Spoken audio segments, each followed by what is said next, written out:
Hello, good morning, everyone. My name is Carly Bell, and I love to do machine embroidery tutorials. And today we are continuing with our sew along to make the Kimberbell Candy Cane Lane bench pillow. It looks like this. You can see that it's a super cute quilted and applique bench pillow that has lots of adorable like 3D embellishments and even some little fairy lights on it. I've been obsessed with this pillow for years. I think this is maybe one of the first Kimberbell products that caught my eye, and then I went down the rabbit hole. So finally, we're here and we're making it. And today is, I want to say, class number 5 in our sew along series. So if you are tuning in for the first time, don't worry. You can catch up to all the other classes, including the first class, which I think is the most important, especially if you have not done a Kimberbell project before. Class number 1, which we started before Thanksgiving, and it's recorded. It's on my YouTube channel and on my website, is going to go over all of the prep information on where to buy things, information on all the little tools that I'm using if you're wanting to get some things for your sewing or craft room. But don't worry, all of it's on there. And actually, the first link below this video brings you right to my website and the home page for the sew along that has everything you need to know. So I'm going to pause real quick and say good morning to our friends in the live chat. Hi, Linda and Betty and Star and Lori. And Trish is here too. Good morning. I hope y'all are all having a great Friday. It is Friday. My girls were very excited. So, in personal news, Elise finally went back to school. If you've been watching or get my email newsletter, my daughter had her tonsils taken out before Thanksgiving. She was a champ. She did great. However, she did not want to go back to school. She was very nervous, I think. She was nervous about eating at school and like if what I packed her in her lunch kit was going to work, and if she needed something else, and if she needed, like, she had been spitting a lot after the surgery. So I think she was just nervous about all the things. And she was with me for the past 2 weeks, which, you know, when a kid is, when they get to be with you for so long, then they don't want to leave. But she went back to school tomorrow. Yesterday it was a little tough. Today was better. So, and now it's Friday, and we're going to start all over again on Monday and see how that goes. So that's in personal news. Some other updates I wanted to give you. I'm going to show you when we get stitching and we have time, but I got my Kimberbell Black Friday order in, so I could show you the goodies I got from that. I'm still waiting on things to come in, but I got some good stuff. And today we are working on the Christmas tree block, which y'all saw looks like this. It's super adorable. And you can see where when we're done with the quilt, we're going to add that pretty little velvet bow to the top. And we're going to add those little red buttons to look like ornaments. And then where you're seeing yellow, that's where the actual fairy lights are going to come through. So that's all the embellishment stuff, which is going to be the last class. However, our previous number 4 class, which was working on the red house, I went over time and I had to leave the class or stop the class a little bit early, and we actually didn't finish it. So that's where we're going to pick up today is finishing the red house, which all that was left was the candy cane. And then we'll come and start the Christmas tree. All right. So yes, Trish, she was liking her vacation. She just wanted to stay on her at-home staycation. That's what she wanted. All right, let's go over to the machine. So I played around with my machine yesterday. So I don't think it's going to bring up, do you want to? Because when I did play with it yesterday, the screen came up. It was like, would you like to pull up your last design? And with this particular machine, this is the Brother Stellaire 2, and it's a sewing and embroidery combo machine.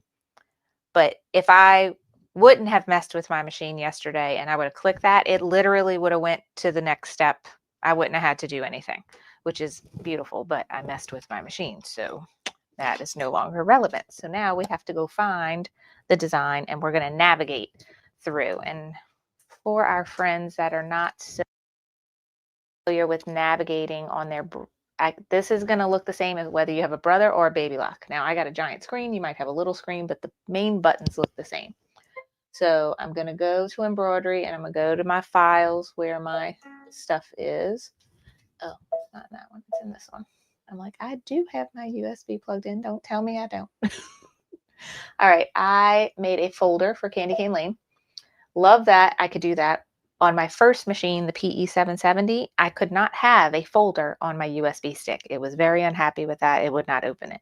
So if you try putting a folder, it may be because your machine does not like folders. However, we got some machines, I want to say Janome, you have to put your designs in a folder in order for your machine to recognize it. So look at your particular make and model, either in your owner's manual or a simple Google, and see what your machine likes as far as size USB stick and whether or not you can put things in folders. All right, I'm going to pull up my red house and I'm going to hit set.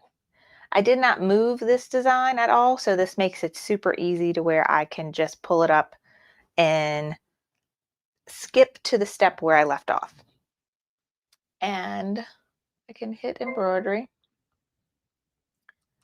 And here, this is the button you want to look for. When you want to navigate through your design, Brothers and Baby Locks have this button that looks like a needle with a plus minus.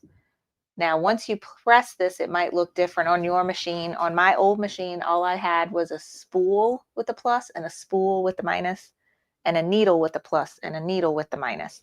The spool, in that case, was navigating forward or backwards in full steps, like each step of the design. The needle navigates forward and backwards stitches, so you really can get your needle right where you want it to be. This is great for if you break a needle or thread and you need it back up, you can go right where you want to start stitching again. I'm just going through whole steps because I left off on the candy cane. Now the newer machines have to where you can navigate forwards and backwards a certain number of stitches, and now I just have arrows for the color steps. So, and as I move, y'all see my hoop is moving for that step. Okay.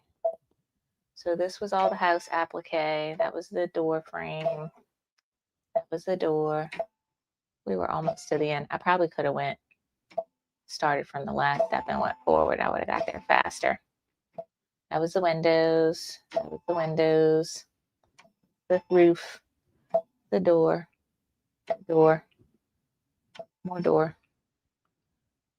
More door. Frame of some sort. Okay, that's the snow on the roof. Snow on the roof. Snow on the roof. Top of the chimney. We did the little eyelets for the thing. We did the decorative stitches. Now, candy cane, we're finally here. All right. Oops, I hit my camera. Now we can back up and look at the whole thing. But you can see how you have a good bit of control with that needle plus minus button. I would say that is the feature on my machine I use the most. Once you get where you go, and you can hit OK to get back to your normal embroidery screen so you can see what you're doing. And I need to grab my instructions that I printed that I've lost. Where would they be? Thought I put all my papers in one spot. I obviously did not. I don't know where I put my glitter. Probably all in the same spot. I'm missing the glitter HTV and the instructions for there they are. Look, all in the same spot. That makes sense. I would have put it somewhere where I would have found it. Okay. We did. Okay. Stitch the candy cane placement line, and then we're going to add the glitter and stitch the candy cane tack down line. So that candy cane bit is done in red. So I'm going to go ahead and put my red thread on now. Usually the placement stitch, it doesn't matter what color you stitch it in, but just so that I don't forget, I'm going to do it now while I'm thinking about it. I have my red thread. All right, so red thread on, candy cane, placement, stitch. And then once I see how big the candy cane is, I'm going to cut my glitter HTV or heat transfer vinyl to be big enough to cover all of that. And then remember, whenever you do an HTV, you need to peel that clear carrier sheet off the front. But I usually wait to do that until after I've cut what I need. And I'm going to turn my iron back on because we're going to need it. All right, so I just cut this so it's a little bigger and a little longer than what I need. And these are my scissors that already don't work great, so I would not use your good fabric scissors to cut this stuff.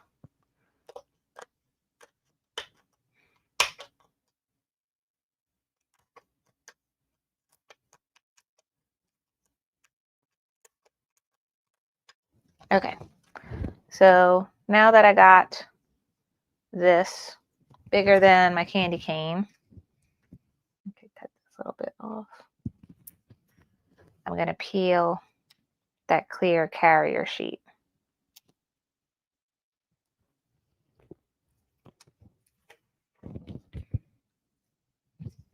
And I'm going to place it there. And you can tape this down if you want to make sure it doesn't move. I usually just keep my stiletto on there.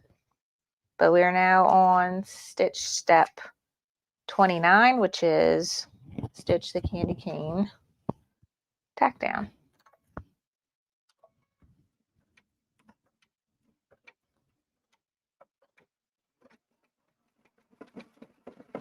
Once it starts, then it's not going to move no more.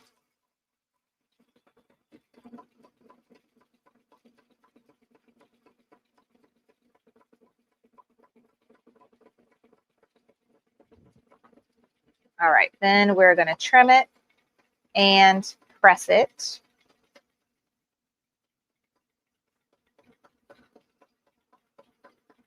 And then we only have the white detail after, and we're done.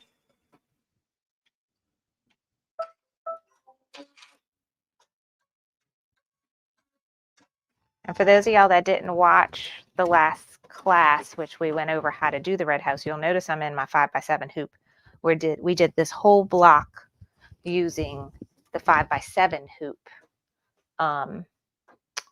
So to show you that method where you can make all your blocks in a 5x7 hoop if that's the largest hoop you have.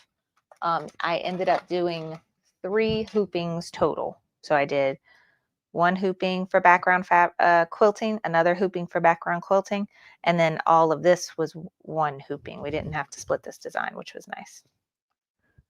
All right, I am now trimming this fairly close to my stitch line, but I think I don't think there's anything covering up this candy cane when we're done. Let me look at yeah, this is how it's going to look when it's finished and it has the white stitches on top. There's no satin stitch going around it. So you can trim this however you want. You could have it poking out a little bit more beyond the stitches, or you could have it close to the stitches, but don't nick your stitches on accident.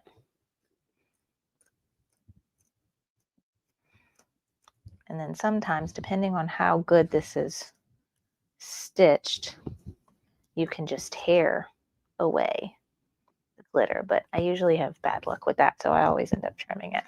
The only time I can just tear away the glitter is if I do a full-on satin stitch around something. Then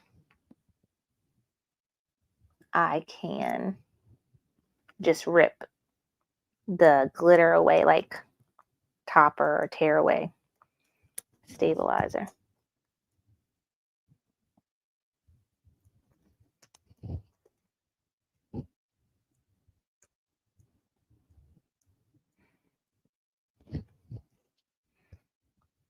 which those are fun appliques to do because you don't have to trim anything. Okay. My trash. Okay, so we have our candy cane trimmed now, and we can activate that heat and bond light. Let me get a scrap piece of fabric.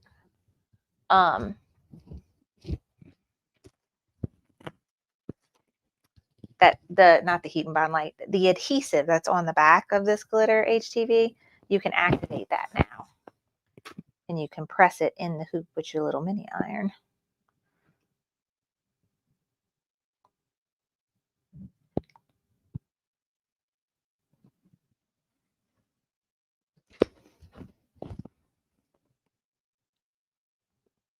Okay, that is good. And now we can go back and stitch the last steps of this. Hey, Shayna, long time no see, girl. How you been? I was thinking about you the other day. I hope you've been doing well. Okay, so we got the candy cane. And I want to say next we're going to put that the white topping stuff that I think feels and looks like a tablecloth, a plastic tablecloth. That works as a topping where it's going to stitch the white stripes now, right? But if I stitch the white stripes on top of this, it really prevents any red glitter popping and showing through my white stripes. So it's not necessary, but it does help it get the stitches to look a little nicer on the candy cane stripes. So you need to put that down first. And I need to switch to white thread now. And I think we only have this step. This is the last step. There's no snowflakes in this design. I think on this block we end up sewing the snowflake buttons above the house instead of the embroidered snowflakes. All right, nope, I need to thread the needle, Carly. Now it's ready. And I'm just going to hold this until it starts. There we go. Okay, so while that's stitching, let me check the comments. Let's see. Good morning, Joanna.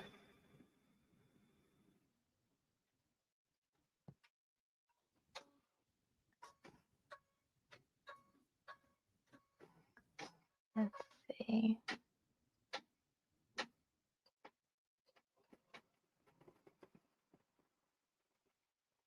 I see y'all talking about shopping, but wait, I'm scrolling up so I can see what we're shopping for.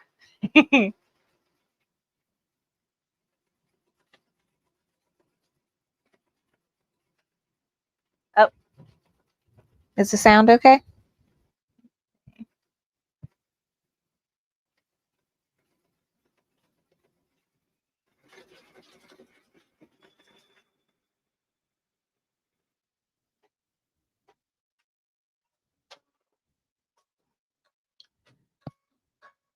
Oh, that's so funny. Linda has a bad habit of scrolling on her phone while watching shows and TV. Yeah, my husband also has no idea how much I'm buying for Christmas as well.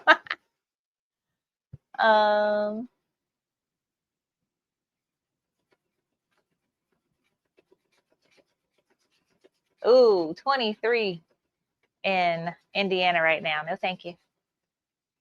Did I tell y'all we have a vacation, a trip planned to Vermont in February? I don't know if I'm going to survive because I'm not a cold person, and I'm going way out of my comfort zone and into the snow of the snow. But I'm excited at the same time. Okay. Good morning, Christine and Debbie. All right, so while that is stitching, the last bits of stitching, let's go over what we need for the Christmas block, which is the actual, what the class is supposed to be on today. Christmas tree. I got my background fabric. I'm a little bit more prepared today. I actually got some fabric cut, and I didn't cut this one, but I just put a bunch of SF101 on the back, and as we need it, I'll cut it. I got these done. So the way the Christmas tree is, it's going to have 2 layers with this fabric, and then a layer with this fabric and this fabric, or it might be like this, a layer here, and then the green in between. So it's going to alternate. It's super cute. And then I think we use cork for the trunk of the tree. So I got my background fabric, I got my batting, I got my applique fabric, all interfaced, background interface, applique interfaced. And we're going to go back to using the 6x10 hoop, and we're going to use the same method that we did for the hot cocoa stand, where if you open the background quilting and the design in Brilliance, it looks like it's too big for the 6x10 hoop. But if that class that we did the hot cocoa stand, I modified my background quilting so that just my basting stitch, I moved it in just a smidge. So now it fits in this hoop.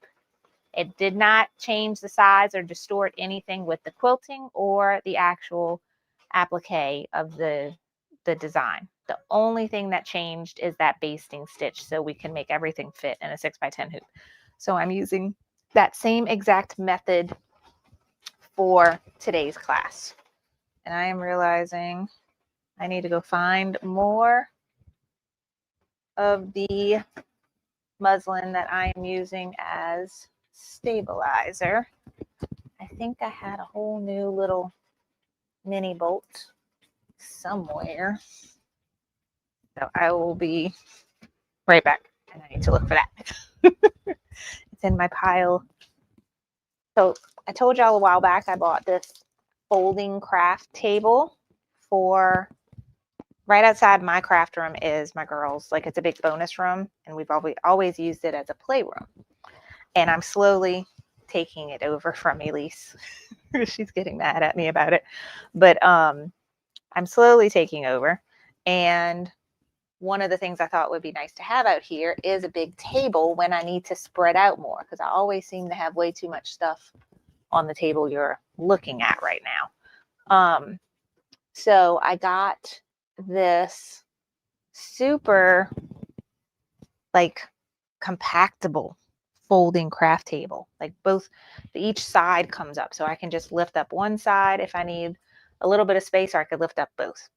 Well, as of right now, both sides are up, so it's at its full size, and it is completely covered with stuff that I've been having a problem with buying lately. So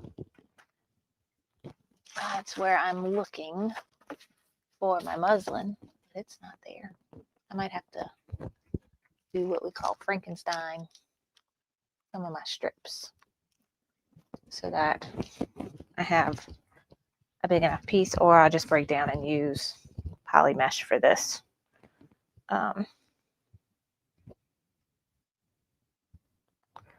Let's see.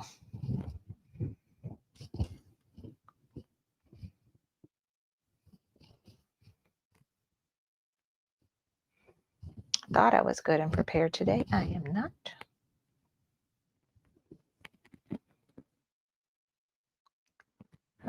Two of these on the bottom. I could put all of this together. Okay, so I don't think I've actually done this before. So I got my Juki right here. I am going to, instead of worrying about changing the embroidery arm, but I'm just going to barely sew these together.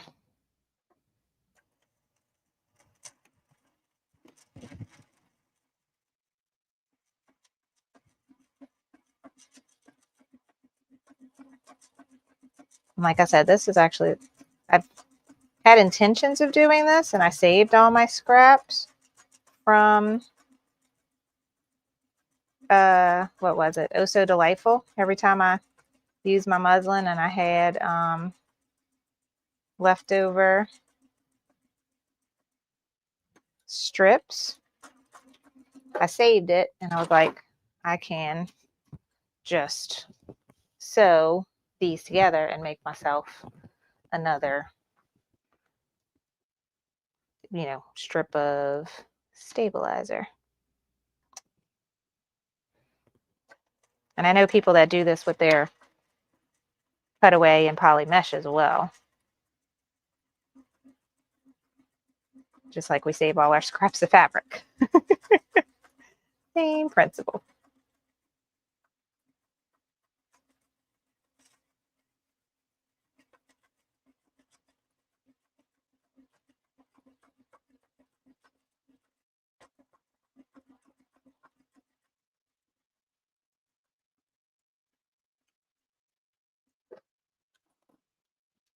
Okay, so now that is wide enough, but not long enough.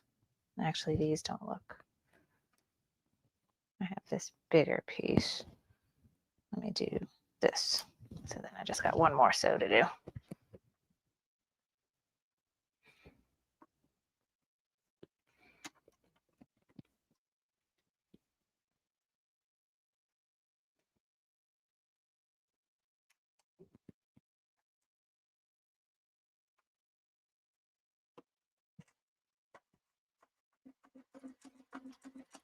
Oh, my sewing friends that have been helping me over the years. So if you're new to me, I feel very, like, I guess you could say I'm confident. I am confident in my embroidery skills. We all like question ourselves at some point, but I feel confident.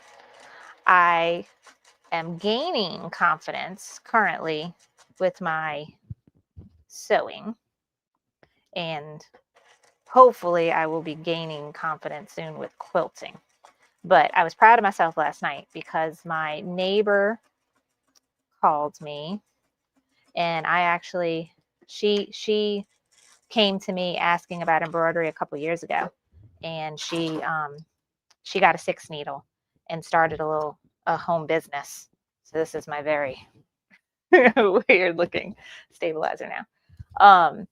But anywho, Mandy called me yesterday. She's been doing embroidery, I guess, for like a couple years now, and she got a customer wanted her to embroider a name on a stocking. And if you have done stockings before, you know that they can be a pain in the butt, because even on a free arm machine, you may not be able to fit it, go around the what you call the arm, without like stretching the thing. Like, you normally can only maybe put a small name. You can't do like a nice large name. So she started to try it. She hooped it, and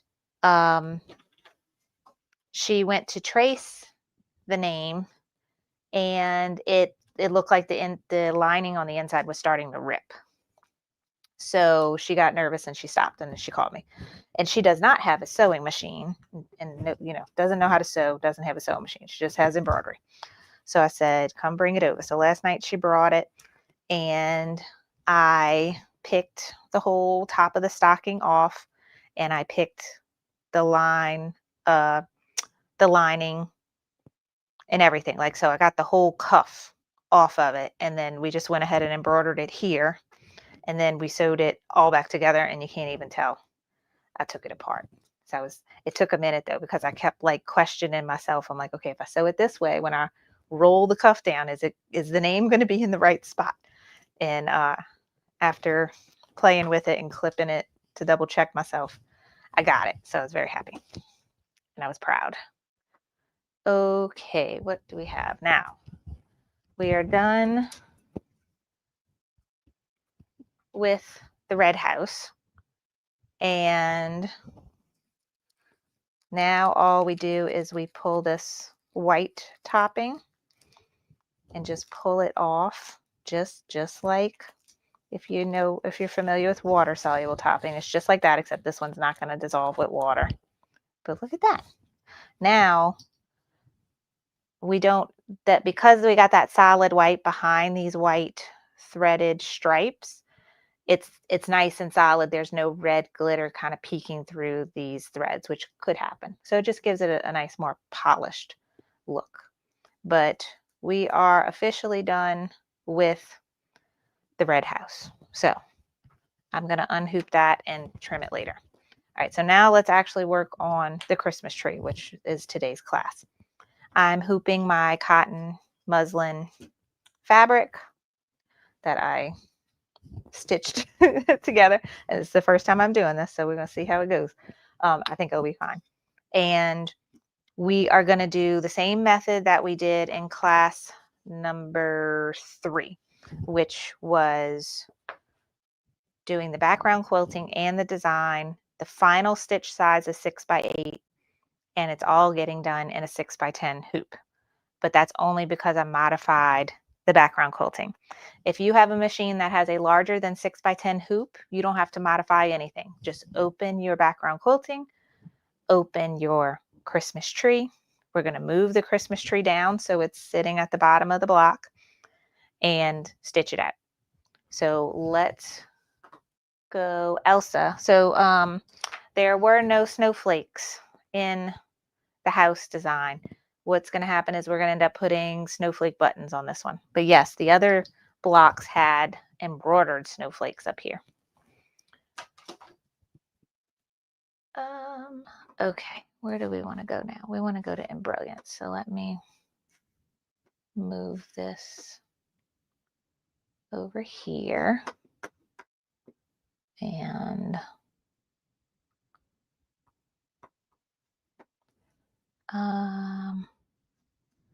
okay, and now y'all see my computer screen? Okay, so this was what we stitched last night, and I because I think I did actually stitch through what was the front of the cuff, and it had a lining on the back. I was nervous that it was through 2 pieces, so it was going to possibly shift. So after I made the name, I went to utility and based design, and it gave me a little basting box around the name. So it stitched that first. And so now I knew my fabric wasn't going to shift. And then it did the name. I should have took a picture. All right, we don't need this anymore, so we can close it. Here's our tree. I was playing with it. That was the house. That was when we was helping so Loretta, am I remembering right? She's doing this project in on a 4x4 machine. So she's splitting her designs, and we were going over how to split them in the last class. Okay, what is this? Oh, that was for, I'm closing out all these things. Yeah, so you see the red house, there's no snowflakes in this one. Okay.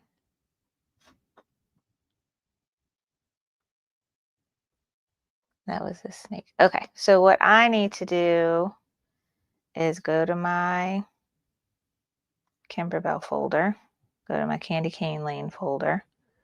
Here, working files. I made myself my 6x8 background quilting modified. I'm going to open this. No, I don't want to add it to this. Undo. It's supposed to be when I double click it, it just opens up a new thing. What are you doing? Oh, it's opening this. Oh, okay. Let me do this then. All right, this is the modified background quilting. I'm going to go to copy. And now I'm going to go to paste. And I could look down here and see I have a 5. I was playing with hoops yesterday, so that's almost like a 6x6 hoop. Let me go change it to my 6x10 hoop. Apply. Okay. And zoom out. All right, so now we see this is our background quilting.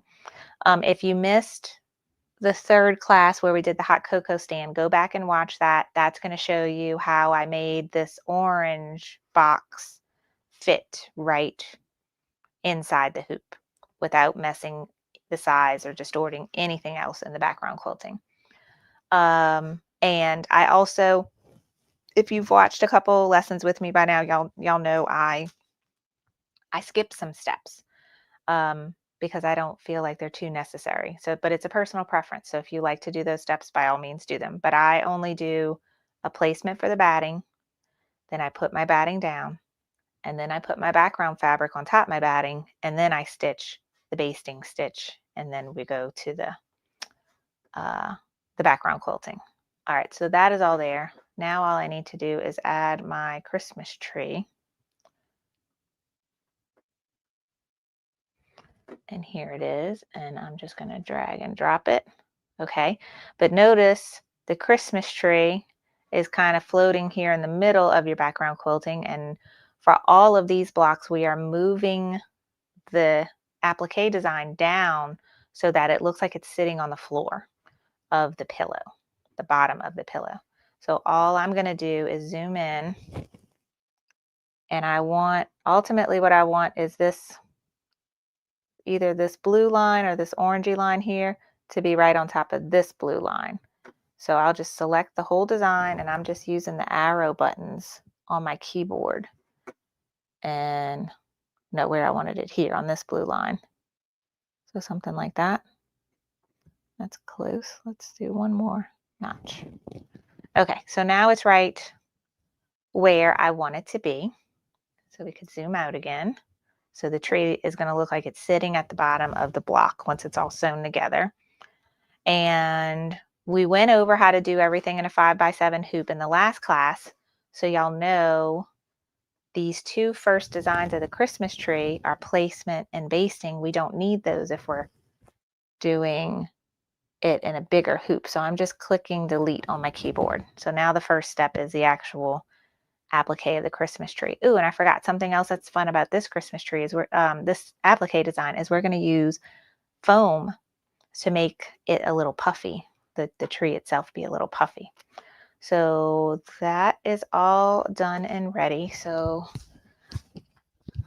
let me plug in my USB stick.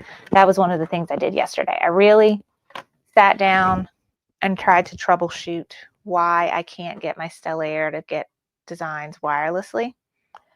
And I did not find the answer.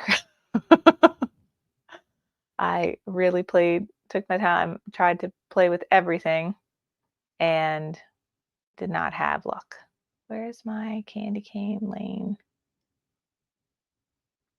There it is, folder. All right, and I'm just going to name this tree and save.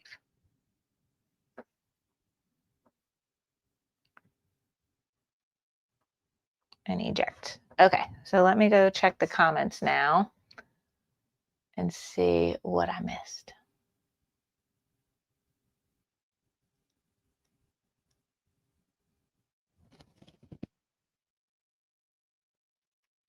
Joanna said she is so proud of herself. She's determined to embroider this weekend. After 4.5 years of owning my machine, I have finally attached the embroidery unit this morning. Yay! I'm so excited for you. Let's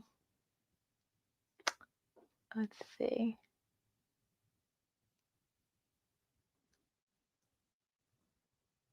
Yeah, and she's like, I have the scan and cut too, still in the box. I am guilty of this. I have a scan and cut in the box. And I keep saying I'm going to take it out, and I still don't. I've been saying it for literally years. I'm terrible. Let's see. Ooh, Arva, I'm jealous. She's going to Disney in February.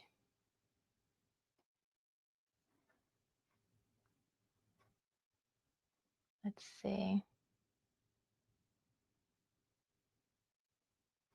Sorry, I'm just trying to catch up on the chat. I like to read everything. But let's move on. So now that we have our design, and I think I ejected it from my computer properly. So let's go plug that in. Got my hoop.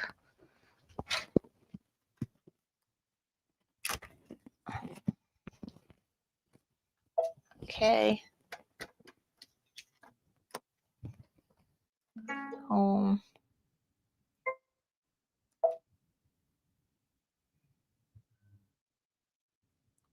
Got my folder. And there's the tree. Set. Embroider. Okay. So now I'm going to put my hoop on with my stabilizer. I got white thread on. That's fine. It doesn't matter for this step. Lower the presser foot. I guess.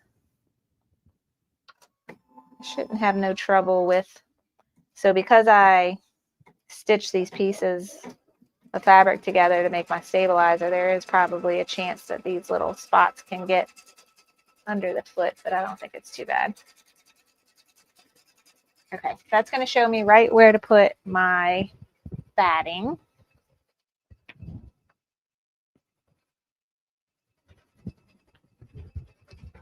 And so for this next step, you're going to need your batting, an adhesive of some kind. I just use Elmer's school glue stick, your background fabric, and then if you have it, it's super handy to have water-soluble thread to do your basting stitch in, because then it's easy to remove. I just realized I never turned all my lights on. Hey Google, turn the lights on. Is that brighter now? Okay, we got that box. I am gonna add some glue.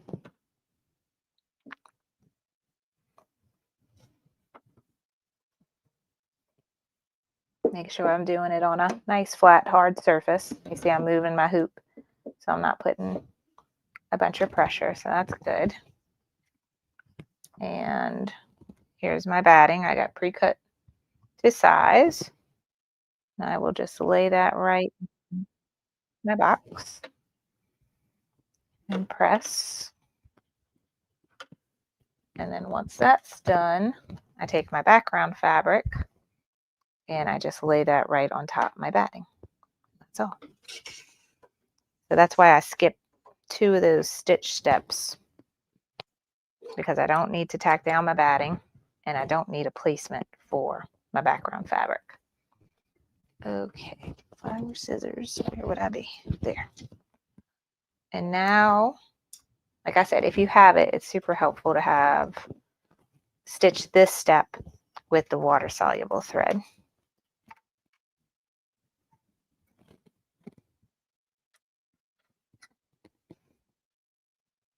Okay.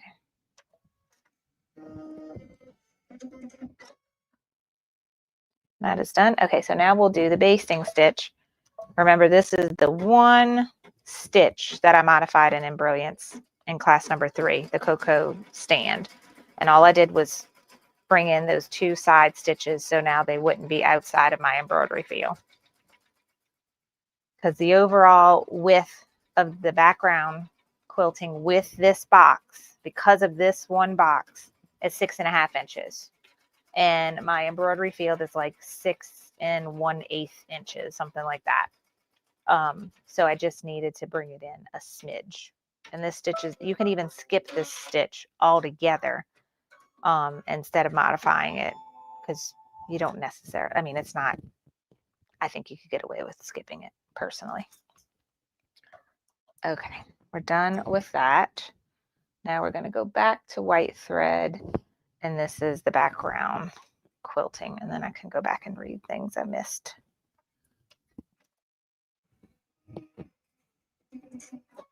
I can also turn the rest of my lights on that I'm remembering I didn't turn on today.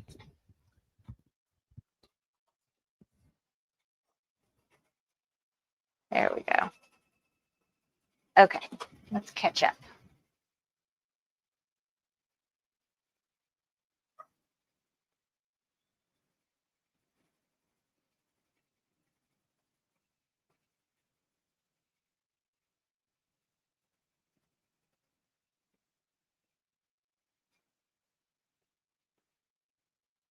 Yes. Okay. Trish, can you come over and take it out of the box for me, please? And another hard thing is find a place to put it, because right now it's at the top of a shelf in the box. Once I take it out the box, I don't know where I'm going to put it. I've run out of space. Literally. I even got that table all covered. This is great. I started on this, Joanna, but I need to continue and finish, is to get this room and my expanded space I've taken over now organized. I got some bookshelves and I got that table, and now they're just filled. But I really want to go redo my fabric organization. Oh, yay, Sherry. Sherry, did you get the print Moda? Because I know you emailed me over Thanksgiving break, and I know I took too long to get back to you. Did you end up getting the print Moda? Let me know. But you got the scan and cut, so that's exciting. Trisha's like, on my way. Hi, Karen. Oh, that's so funny. Sherry's husband is torturing her by wrapping the scan and cut and putting it under the tree and not allowing her to open it until Christmas. That is torture. All right. Let's see what I need over here. Don't need this anymore. Oops. I think the only embellishment we need for this block is the cork. Oh, and the flexi foam. That's the next thing we need. This is the flexi foam. So Pellon makes something similar. You might have this in your room already.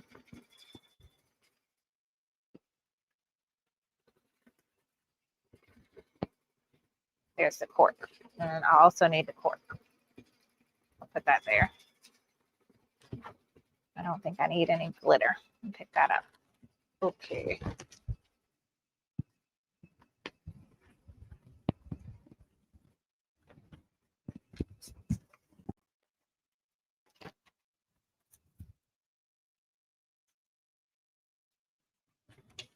And oh, something I forgot to mention at the beginning. If you're watching for the first time, I told y'all that I have a whole homepage dedicated to this sew along. And on that homepage, I have a free printable that you can go and download and print out. And this is kind of like an organizational chart to help you keep track of all of the blocks.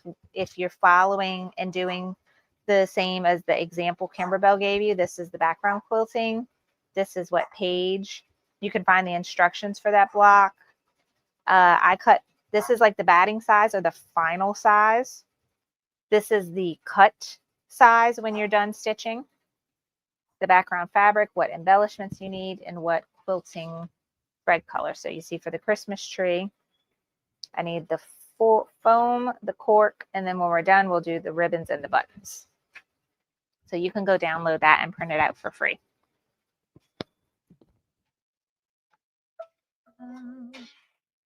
Okay, so we are done. Now, one thing I did not do is print out the Christmas tree instructions so that I have them in front of me. Okay, I need page 17 and 18. Let me print those real quick.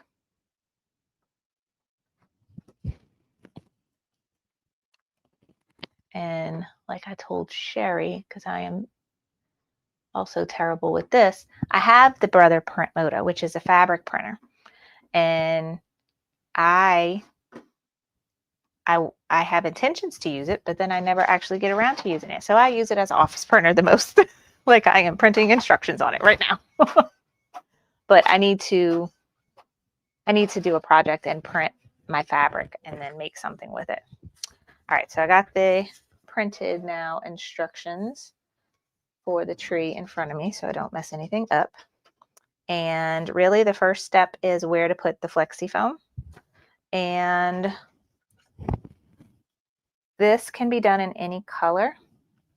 So I'm going to do it in this pink color so y'all can really see, because if I do it in white and then I do the tack down in white, it's going to be really hard to see where to trim it. So let's do it in pink.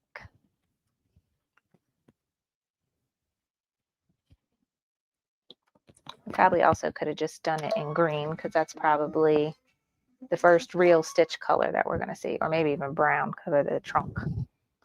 Okay, so this is placement for the flexi foam.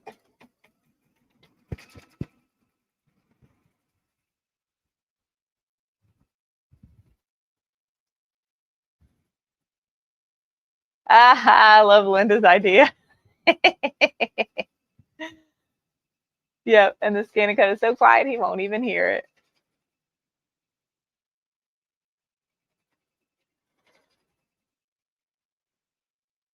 Let's see.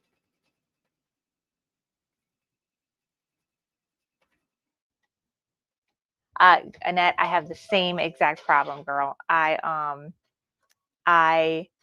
have so many kits and things that I have bought that are on this bookshelf I told y'all about that I got in the next room. And I'm still like on Black Friday, I'm like still like, oh, this is cute. Oh, this is cute. And I keep buying more things that I need to make. All right. Okay, so there is the tree. Y'all should see it, right? In this pink thread, is that visible? And now we're just simply covering it up, and pretty much you're using the whole piece of flexi foam that came if you got the embellishment kit, which I know was very hard to find. If you didn't, just cut a piece a little bit bigger than the tree. And then you're going to stitch the same stitch on top, and it works just like an applique. So we'll let that stitch.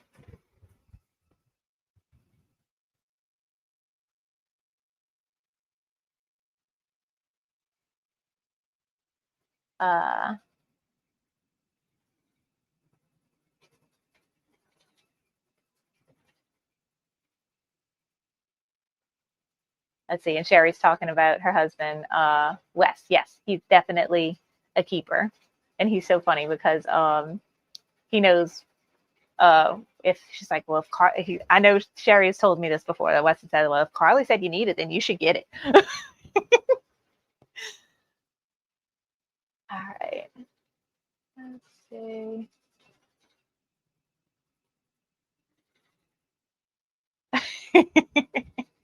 All right, so we are going to let this finish stitching, and then we'll come back to the craft table and trim this just like an applique. And don't let me forget, I have things to show you where I did not behave, and I bought more kits that I probably did not need. And I also have my advent calendar. We got some stuff to open. All right, so there is our foamy tree.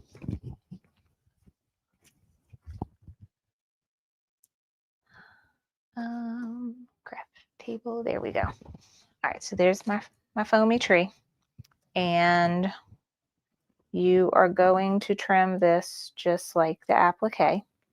Kind of, if you've not trimmed this before, though, sometimes it like a little tough.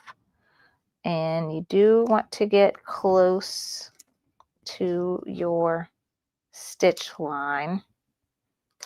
This is all going to get covered with fabric and then with a cute motif stitching outline, but you don't want any foam poking out past your fabric. So just take your time.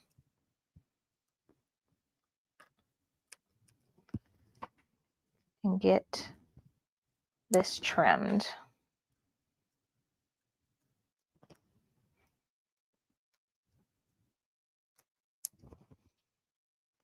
Okay, while I'm trimming this, I want to tell y'all I'm upset about something because I really planned on going next year and now it's not there. I have had intentions to go to Houston Quilt Market and Fest, but mainly Market for me, for years. And actually, Jane Klaus tried so hard to this past October. But it was like the first week of October, and we had a bunch of stuff going on with the kids. And me and Chris actually already had like concert tickets bought. And I was like, no. I'll make plans and go next year. And then I see they made the announcement that they are no longer having quilt market. And from my understanding, they have quilt market and quilt festival. Quilt festival is open to the public and is a beautiful event with tons of vendors, and anyone can go. That is still happening, which maybe I'll just go to that. But quilt market was something special for people in the sewing industry, in the quilting and sewing industry, and where they can go and network and talk to businesses. And that was my hope, is to go like try to be a real business person, even though I am not. But Jane was telling me, you need to go, you need to go. And now it's not happening, so I'm sad. But she convinced me to go do something else, which I have more advance notice, so now I can really plan it. I'm going to go up by her neck of the woods, which is Chicago. And they have another big event for people in all the crafting industry called H&H Americas. And she said that one is even more stuff than Quilt Market. So I'm going to go to that, and we'll see how that goes. About it, because I've been wanting to go to Chicago. My husband is a huge Cubs baseball fan, so all he heard is Cubs game when I told him about this, and he's down. And the only thing I got to see is if I can get the kids out of school for a couple days so that they can come. But that's all going to depend on tests. They got testing around that time, like state testing. So I got to see if it's going to work out. But I know they had a whole lot of discussion about Quilt Market and the Quilt Festival changes on Facebook the past few days. So I was wondering if y'all heard about that.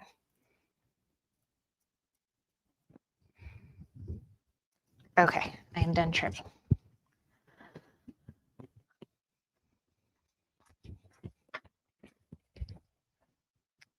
Okay, so that is my foamy tree. So we're done with that step, and we can move on to the next step. I'm checking. I'll go back after. Let's move on. Okay, what's the next step? The next step is the placement for the tree, and that is brown. Let me find my brown thread. There it is.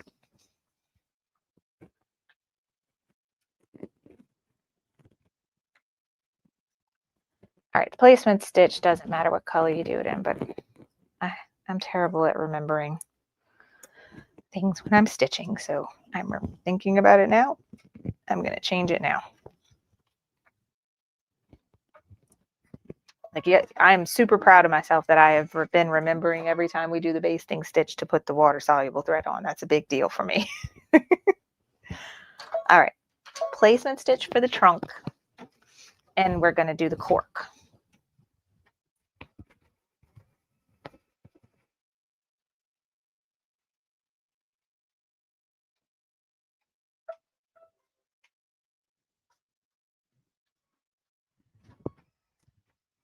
All right. There is the trunk, and let's see. I'm just gonna put that right on top and let that stitch.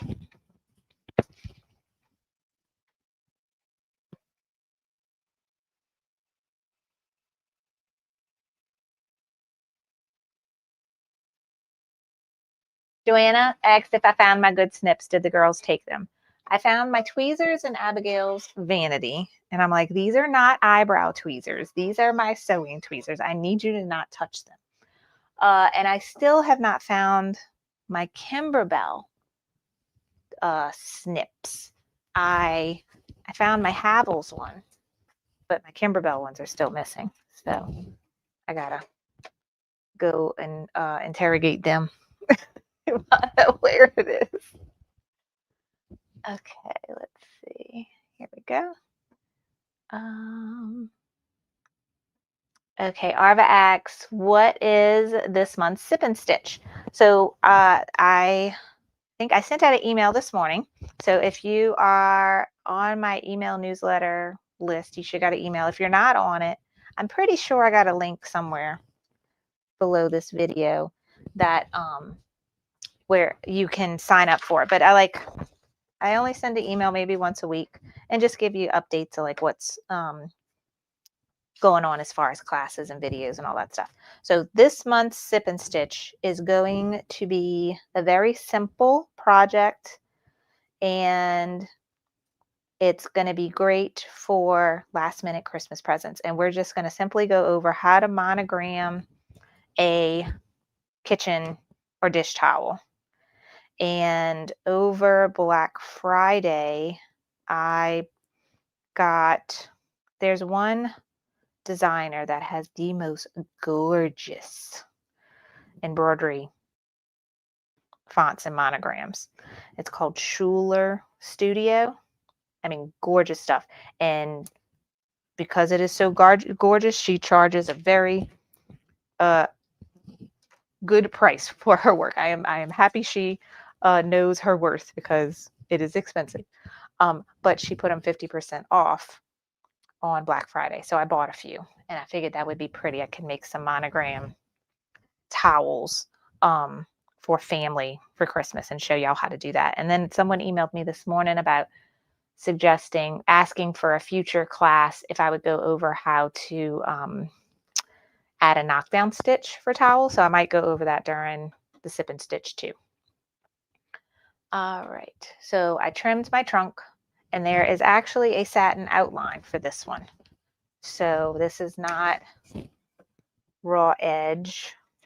Like I do a lot of my cork stuff. I just leave it like that. I don't even put any embroidery around it, but this one does have a satin. So you want to make sure you trim this close and then let that go.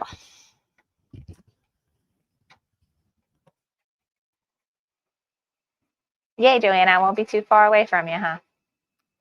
Was the International Quilt Show. So Linda, no, not the quilt show or quilt festival. That one is still on. That is still open to the public. I may still go to that because I could still go talk to, vendors and stuff. But the quilt market, which was something special just for people in the sewing industry, and not just like people like me, but people that own quilt shops, people that are have online businesses, people that sell quilt patterns, like all kinds of people go. That's the part they canceled that I was sad about because I was really planning on going next year. Oops, something sounded weird. Now it does. Maybe it's okay. Okay.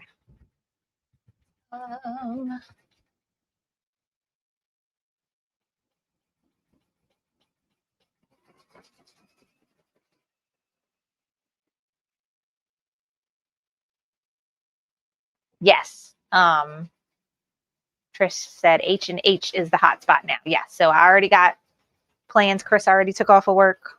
We're going. And I get to go visit my friend Jane Klaus I was telling you about earlier. If y'all ever watched she's a brother ambassador, and to me, in my eyes, like she's super famous. She's awesome.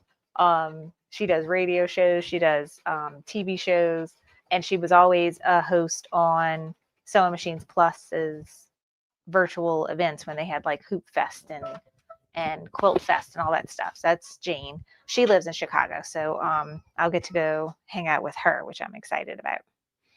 All right, we are done with the trunk. Where's my paper? All right, so now the next, I think, 4 steps are all the applique for the tree. And the way it looks like it goes is it's placement stitch, tack down stitch, trim, then stitch the decorative outline for that piece. And that's all done in my light green thread, this one. So I'm gonna do all these steps in this green thread. But sometimes when you have like multiple pieces of applique, you'll do like you'll do placement, tack down, placement, tack down, placement, tack down, and then it will go do the finishing stitches. Not this bit of the tree. It's going to go in the normal order. Placement, tack down, finishing stitch. Placement, tack down, finishing stitch. So, and they all have the same color, green, so that's going to work nicely.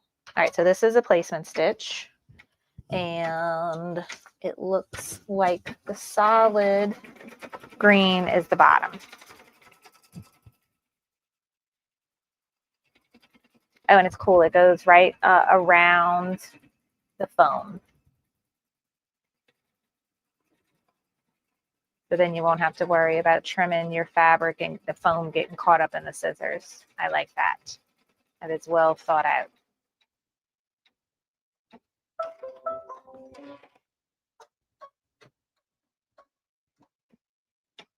All right, so I'm placing my green fabric just enough to where it covers that stitch line.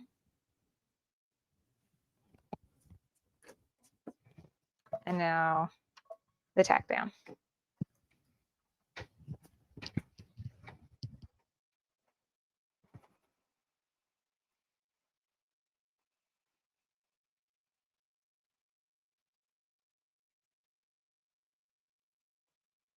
Yes, Elsa says she loves Jane's project. She has a pattern coming out. So yeah, that was one of the things she was trying to get me to go to Houston with her and help her show off her new pattern for an apron. And she sent it to me, and I'm still supposed to make it, and I haven't made it yet, but it's super duper cute.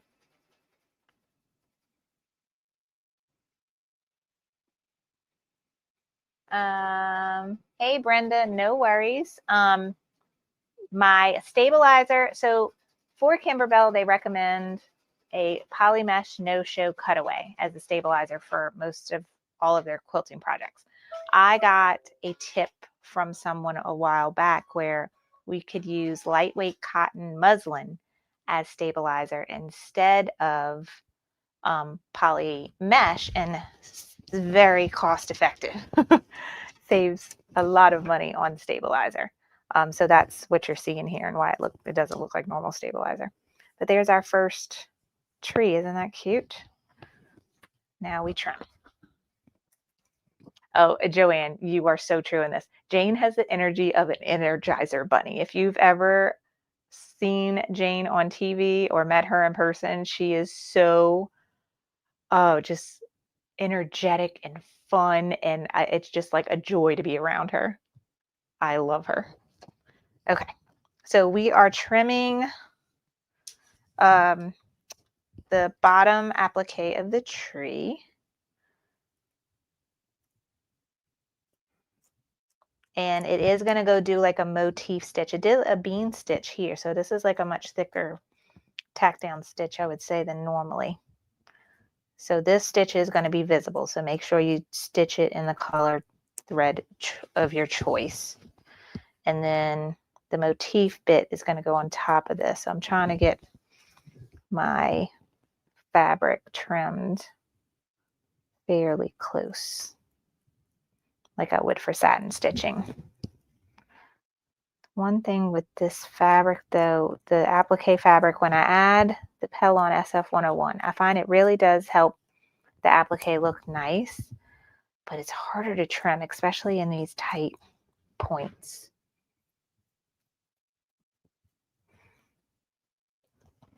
That and my scissors are just not as sharp at the points like they used to be. And if I could find my newer Kimberbell snips, I wouldn't be having this problem. But my children keep stealing them.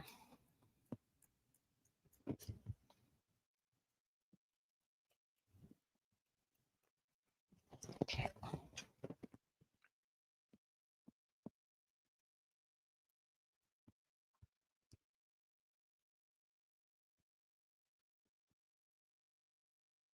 And then I think I read in the instructions, these tree applique bits actually don't come with an SVG cut file, I guess because of the foam possibly distorting it. So it's too I guess, tricky, or it could possibly change to where the SVG wouldn't be just right depending on how the foam sews. So got to cut this one, even if you have the scan and cut or another cutting machine. All right, that is the bottom of the tree. Super cute. So now we're just going to work our way up. It's going to do the decorative stitch, and then we'll rinse and repeat for 4 other pieces of the tree.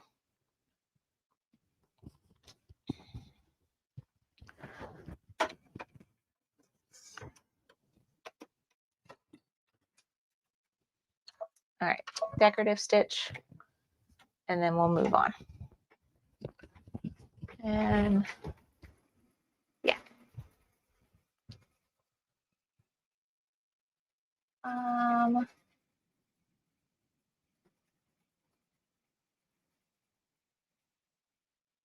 Yes, Trish, the apron is the same one that Belle made one using her pattern, or she made it for Belle. I can't remember. But yeah, Belle, I think, was at Quilt Market too and Quilt Fest, and she showed it.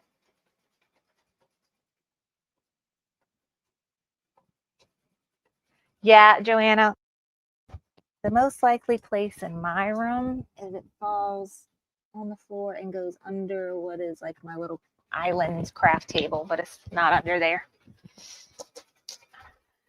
It's not likely to fall over there. The most likely scenario is my daughter. That is it. They are known for stealing things in this room, and no matter how many times I tell them, but I made a super big deal about my fabric scissors, my newest, just regular. These are just Fiskars or whatever, but these are like the newest pair of scissors that I bought for cutting fabric because they messed up. I had these were my fabric cutting scissors, but there is some kind of glue on them, so these are no more good. I bought these and I tied a piece of muslin actually on the end, and I'm like, do not touch these scissors, and they've listened to that so far. And I think having the fabric tied on it really, sinks in. Don't touch those are for fabric. All right.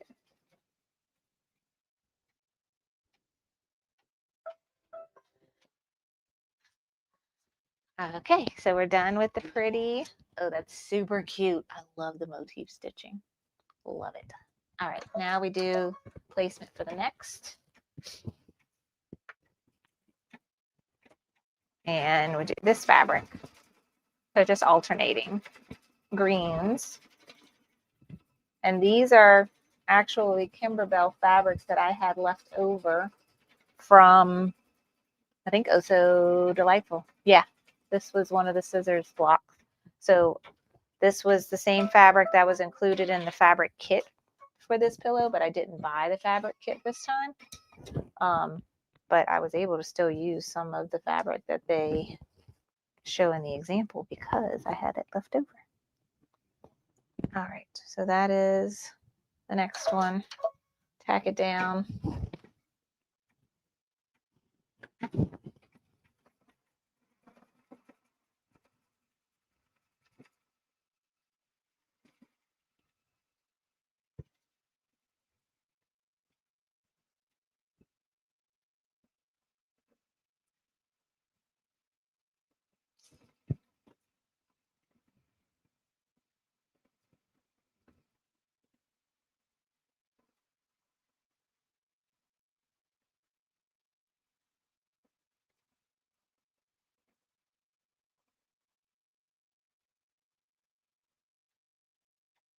Now we can trim this one.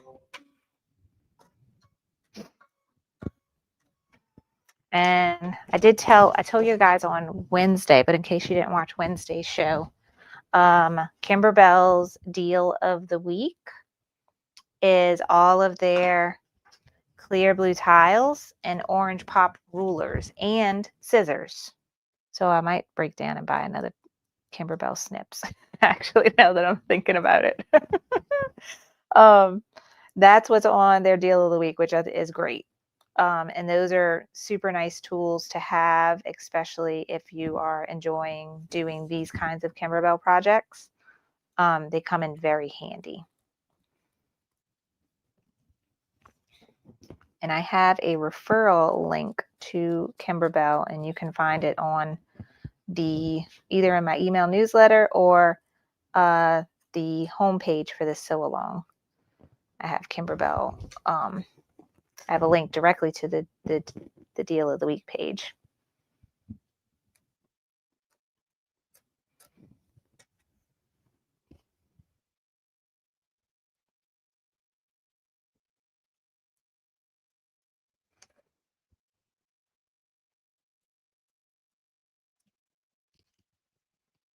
I love this block. This one is so cute. There, I saw somebody type it earlier. This might be my favorite block on this pillow. Especially once it's all done and the fairy lights and the buttons and the ribbon will be on it. It's going to be so cute.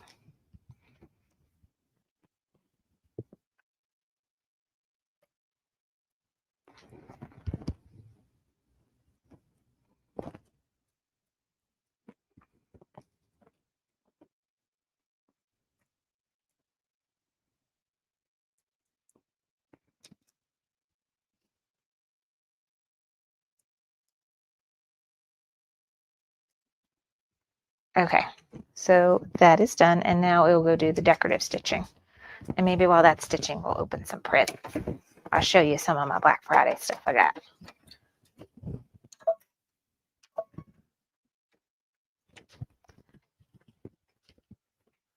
Okay. Oh, show you the machine. There we go.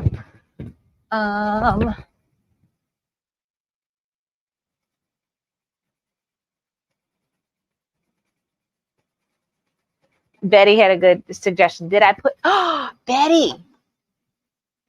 Thank you for making me look again. I looked at this box the other day. Look at this, guys.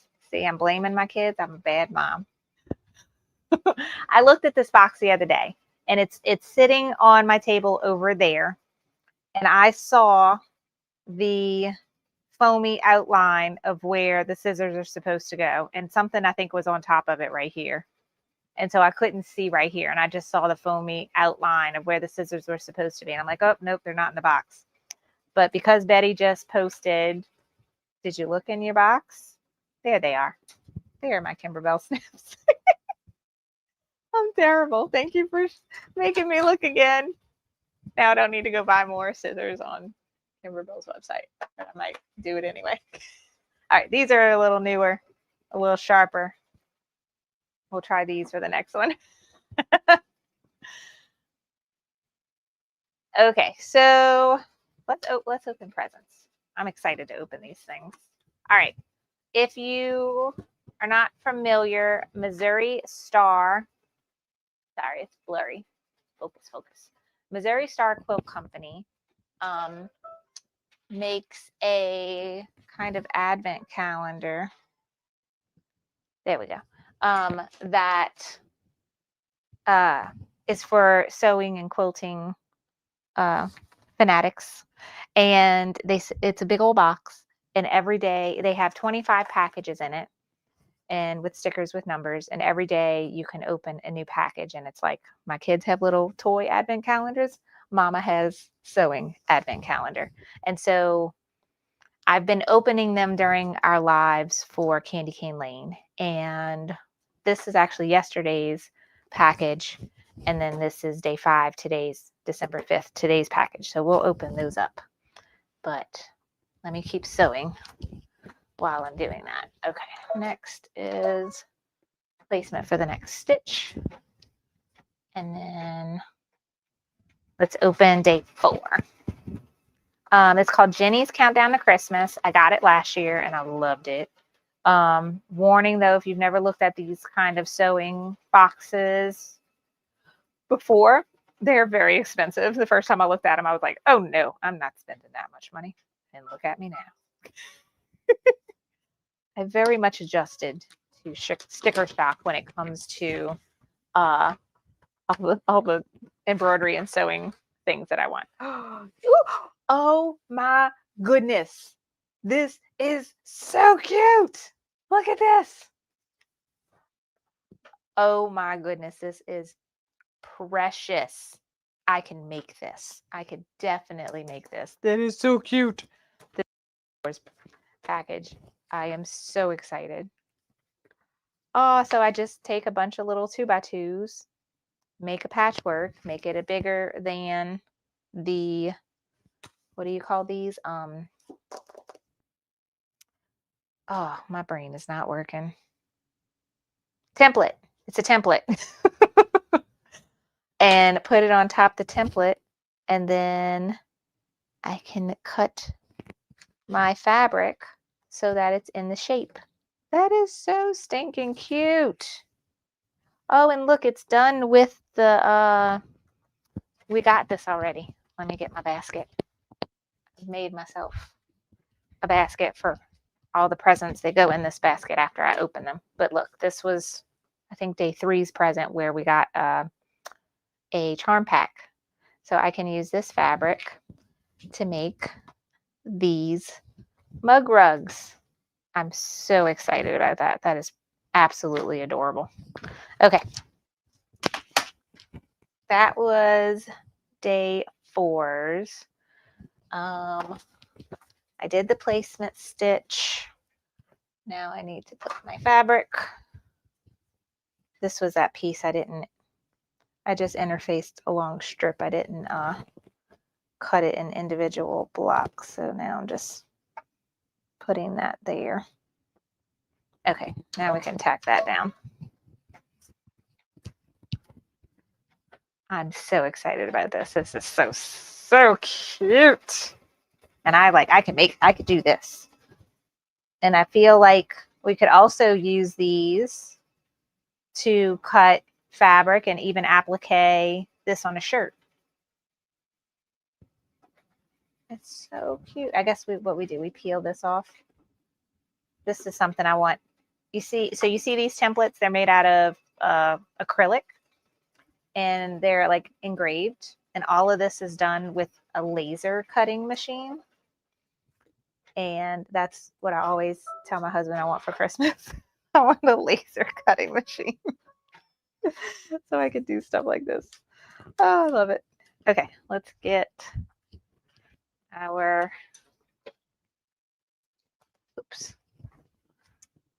next portion of the tree. And now I'm using my Kimberbell snips. Let's see if I do a better job getting in these tight spaces with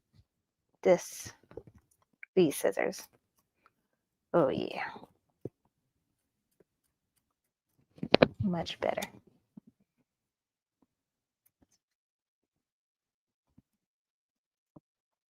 Yeah, it cuts all the way to the tip.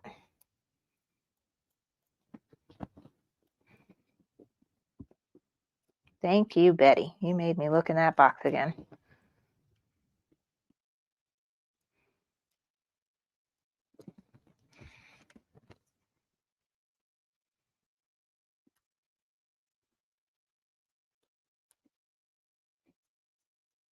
I don't tell my kids I was blaming them, okay?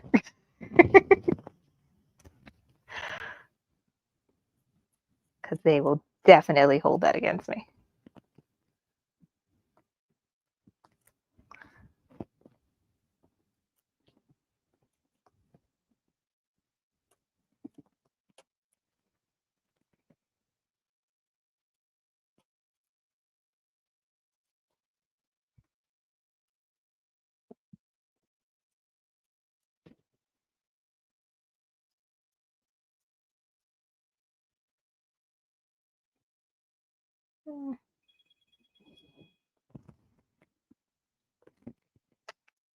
I got like a little,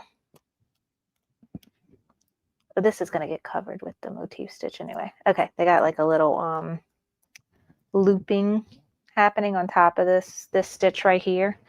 Probably hard for y'all to see. Now I already lost it. Where was it? Nope, apparently was. Oh, there it is. little bit of looping happening right there, but it's going to get covered with this motif stitch, so it doesn't matter. All right, so I'm going to forget about it and put this back on the machine and let it stitch the motif stitch now. And we can open up the next present. I am still so excited about this. And you can use this to applique little kittens and dogs on a quilt too if you wanted. I haven't tried like I guess you would say traditional applique where you do it like with your sewing machine. I haven't tried that yet, so that maybe could force me. But yeah, these templates are made with a laser machine. It's just another thing I'd like to have. That's so cute. I love it. All right, that was day 4. Day 5. I'm going to guess this is a coffee mug. Let's see if I'm wrong. Or maybe an ornament.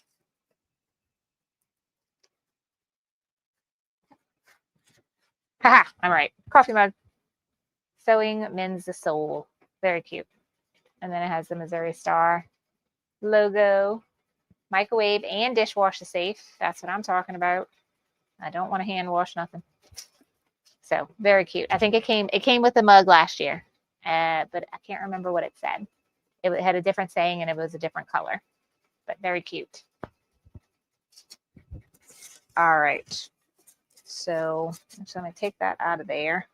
And some of the boxes, I did this last year, but my little shelf is full right now. But the boxes almost, when you put them all stacked by each other, they look like a little village. So I have my boxes from last year on my shelf actually in the playroom. So I'm gonna go put it over there so it could be on display. All right, we're done with the motif stitch for this one. And we really don't need a placement stitch for this last spot because it's super obvious where the fabric's supposed to go. Boom. So I'm going to hit the needle plus minus, and there is the tack down stitch for this one. I skipped the placement stitch because I can see, because the foam's there, it's already stitched out. I can see right where it's supposed to go.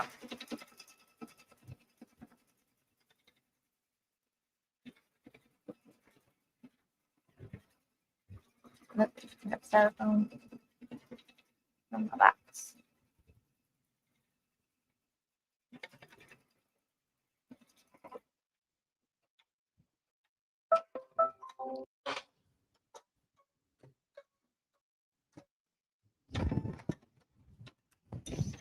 All right, that is stitched. And now we trim. Losing my scissors again. There we go. All right, this is the last bit of applique. And so it will do the motif stitch around this. I think then it'll do the eyelets of where we're going to punch a hole and put the fairy red lights through. And then this design does have the snowflakes embroidered around the tree.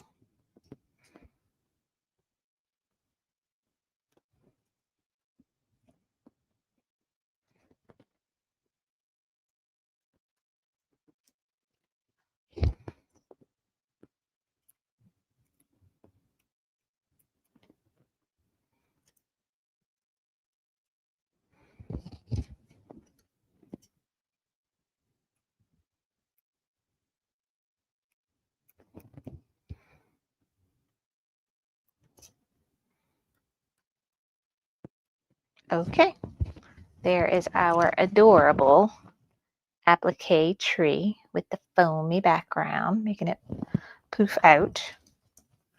And I want to say the eyelet holes are done in yellow. So let me bring my yellow thread over there.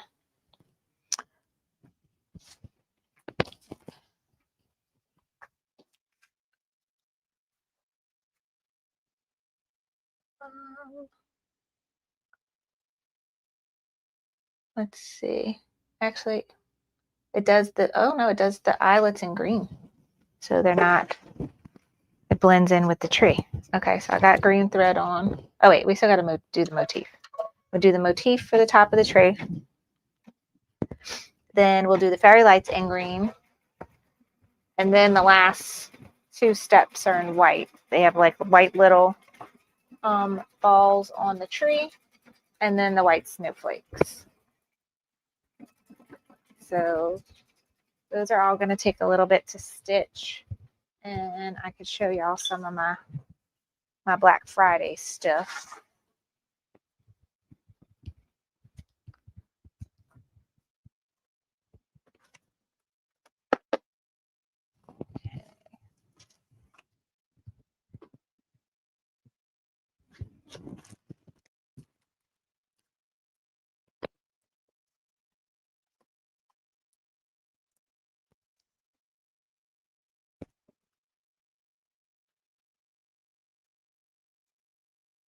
All right. Oh, I hear something.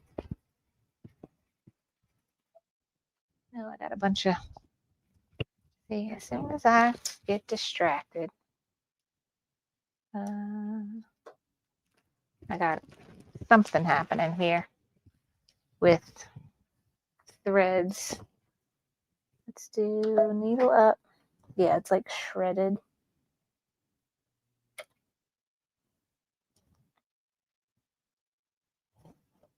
All the way over here. Okay, and let me do a cut. So cut the bottom thread.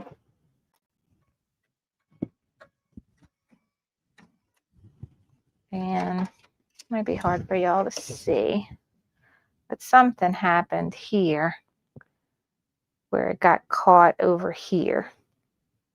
So I think I might just go all the way back to this spot and stitch on top of it and trim this. And then, yeah, we had a little bit nesting on the back. Yeah, you can see this is where the trouble started because now I'm seeing a lot more top thread than bobbin thread. So I'll go back before this. All right, let me clean this up. And then I'll just back up and stitch right on top of it and cover up this. Not necessarily worry about like ripping it all out. You don't need to do that.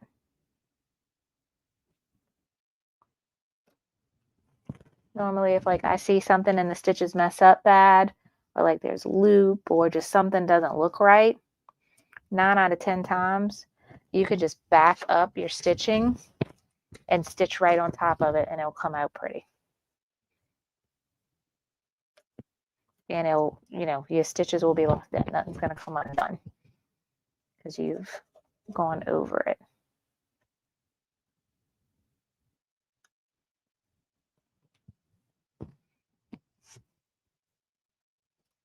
Okay.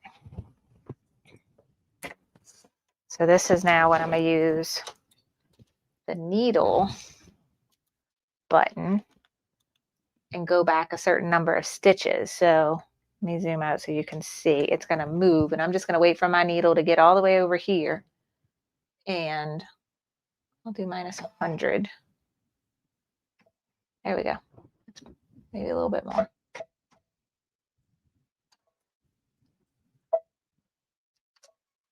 Oh wait, I don't have thread on. Press the foot up, needle up. Okay. I need to rethread. And I'm trying, something's not right in here too. Trying not to pull my thread backwards, but I kind of had to in that case.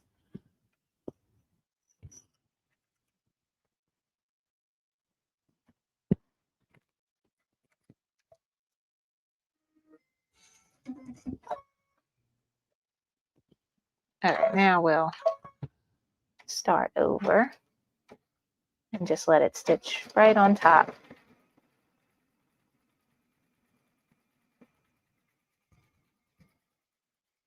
Now maybe my machine will be nice and let me show you my other stuff. Okay, Joanna has a great question. Did you ever rip out and restitch? When would I do something like that? If it's still in the hoop and I guess the one time I would do that is, say it was in the hoop and somehow the hoop came out of alignment, which means it got bumped. And the way you would see that is like it's doing the outline for this tree right now. Say all of a sudden it's doing that outline over here, like just like right away from where it's supposed to, like still parallel, but outside of it. That's how you know, like your hoop got bumped. Something is out of alignment. It's not right. I've had things like that happen to me before where, yes, I did have to rip out all of those stitches that stitched in the wrong spot. And then the way I fix that is still make sure everything stays in the hoop. And I will take my hoop off and I will turn my machine off and then I will turn it back on. Every time you turn it back on, that embroidery arm moves around. That is itself recalibrating, making sure it is right. And then I will put my hoop back on, pull my design back up, navigate to where I left off or where things went wrong, and start stitching and make sure now my needle is stitching in the right spot. Those are probably the only times that I actually rip out stitches, or if it's like a nest so bad, like it all needs to come out so that I prevent more nesting from happening if I stitch on top of it. So hopefully that answers your question. Okay, I am stitching the eyelets for the fairy lights.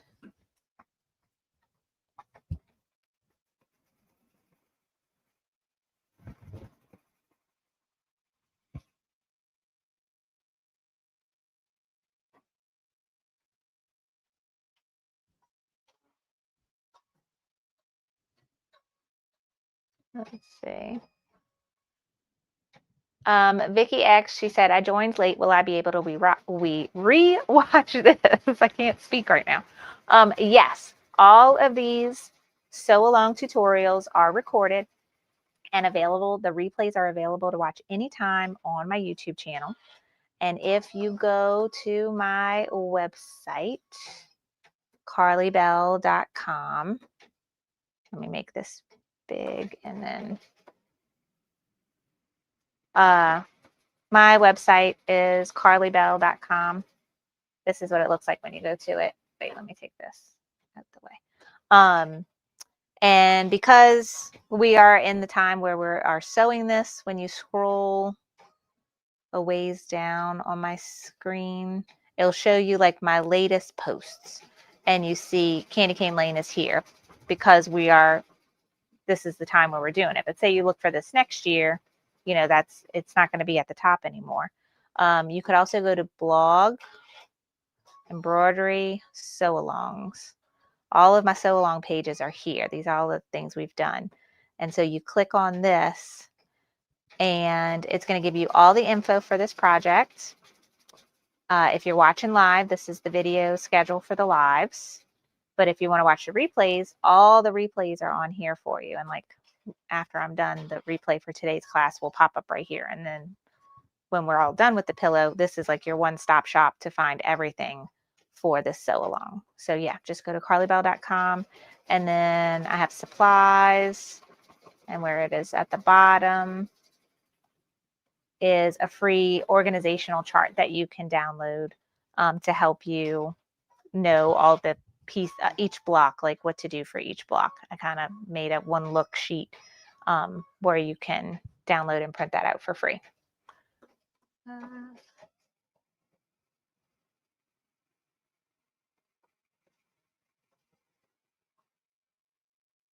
Let's see. Oh, Gopher's mom said, I wonder if the other two ornaments that match the cup and the plate and the measuring bowls will be in it this year. I wonder. Yeah, I use my measuring bowls all the time for just holding stuff.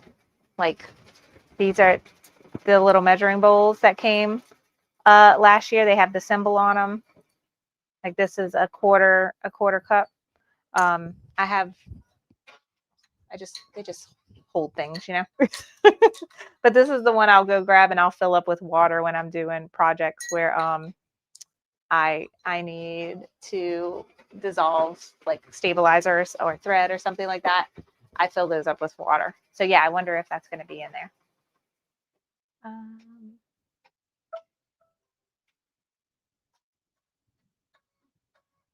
All right, so what scissors do I have in my hand? All right, these are the machine scissors. All right, now we are switching to white, and it's going to do the white little balls all over the tree.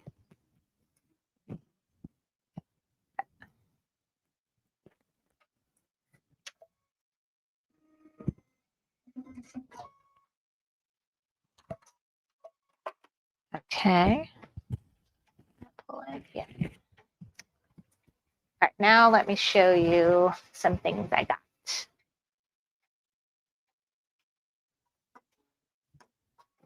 All right, so Kimberbell had a Black Friday sale where really it started the Monday before Thanksgiving, and it was their deals of the week page. And they just had a lot more things on their deals of the week page than they normally have. And they also had free shipping. So if you just wanted one or two things, you could buy them and not have to pay shipping. Normally we have to add like $100 to our cart so that we get free shipping. So here's one of the things I bought. So if you followed me, I had a subscription to this box. It's called Perfectly Peace. It's made by Me Time, which is like a company under the Kimberbell umbrella. You could say they specialize in just subscriptions. I had this for the longest time. I have lots of these orange boxes in my cabinet that I have still yet to make. And that's why I don't have my subscription anymore, because I'm like, I have all these boxes. I don't need to make anymore. Well, this one was on sale for like, I want to say less than $20. And they normally cost like $50 a piece. And I've really liked the fabric in it and the design. And I'm like, these would be beautiful as pillows on my sofa. So I bought it. And when you open the box, it shows you, so like this is what comes with it. So it comes with fabric. And then also on the deals of the week, they had it to where you could buy an extra bit of this fabric for, I want to say it was less than $10. So that now I had enough of the same fabric to make 2 pillows. And this is what the quilt block looks like. It came with thread. Ooh, this is a pretty thread. This would have been good thread to use on my pillow that we're making. It usually comes with some kind of notion. So in this case, it came with a 19 by 19 inch piece of batting. And then this is what this will show you how it will look. So every month you get fabric, thread, a notion, a pin, and instructions, and you get the embroidery design to keep this in the hoop, and quilting designs to put on top of it. So digitally, it comes with a lot of files. And then it's nice to have all the fabric and things with it. But this is what the actual block, the one block pieced together looks like. And then they have options to make 2-inch blocks, 4-inch blocks, 6-inch blocks, or 8-inch blocks. And they come in, those sizes. And then depending on how you tumble them will be the look that you can get. And I really liked this one. I think that was the one that caught my eye the most. And it gives you step-by-step instructions on how to piece each block. And then they usually come with some kind of pattern in it as well that you can do. In this case, it's just simple little coasters. But you can see some of the finished ones down here, how pretty they are. And I was like, this would go great in my living room. So I bought this box, even though I have a bunch of them. This one really spoke to me. And now I got 2 things of fabric, so I can make 2 pillows. And yes, that was one purchase. was that. Then, okay, this is another subscription that I never had. I never signed up for this one.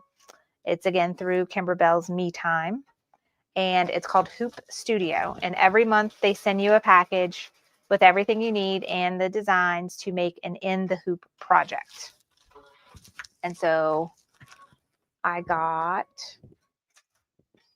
one thing is a basket. This is super cute. This really caught my eye. It's like more like a spring project. And it has felt, the felt flowers got me. So this is what it looks like. So we'll make this basket in the hoop. It's got the little leather strap for it so it can hang on something. And then you actually make the felt flowers in the hoop as well. And then it has, once you've made the flowers, it's got the floral wire to make them. But isn't that adorable? I think this was only like $15 on sale. I don't know what the normal price of the subscription is though, but they have really cute stuff. So that is one in the hoop project. Let me go. We finished the white little balls all over the tree, and now the last step is the white snowflakes.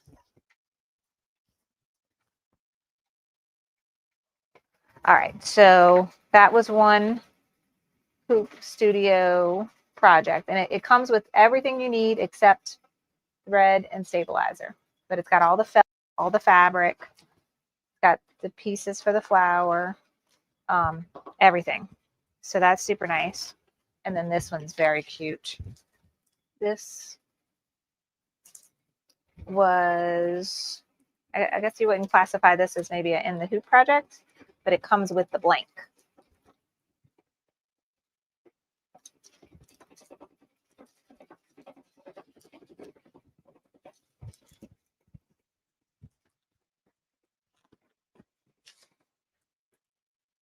Is that everything?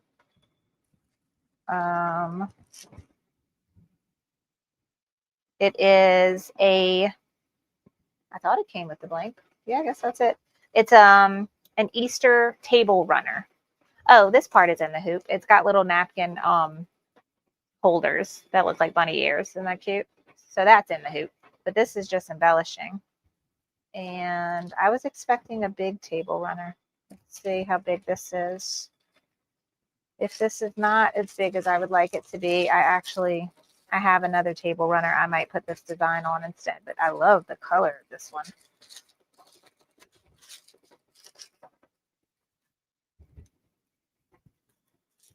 Oh, it's cute but little, but this might work on my table. And see, it's got the lace edge on either end. Let's see. It is about 36 inches. So that might work on my table as like a centerpiece. It wouldn't go all the way to the end of my table, but that would be nice. I could work with this. All right, so got the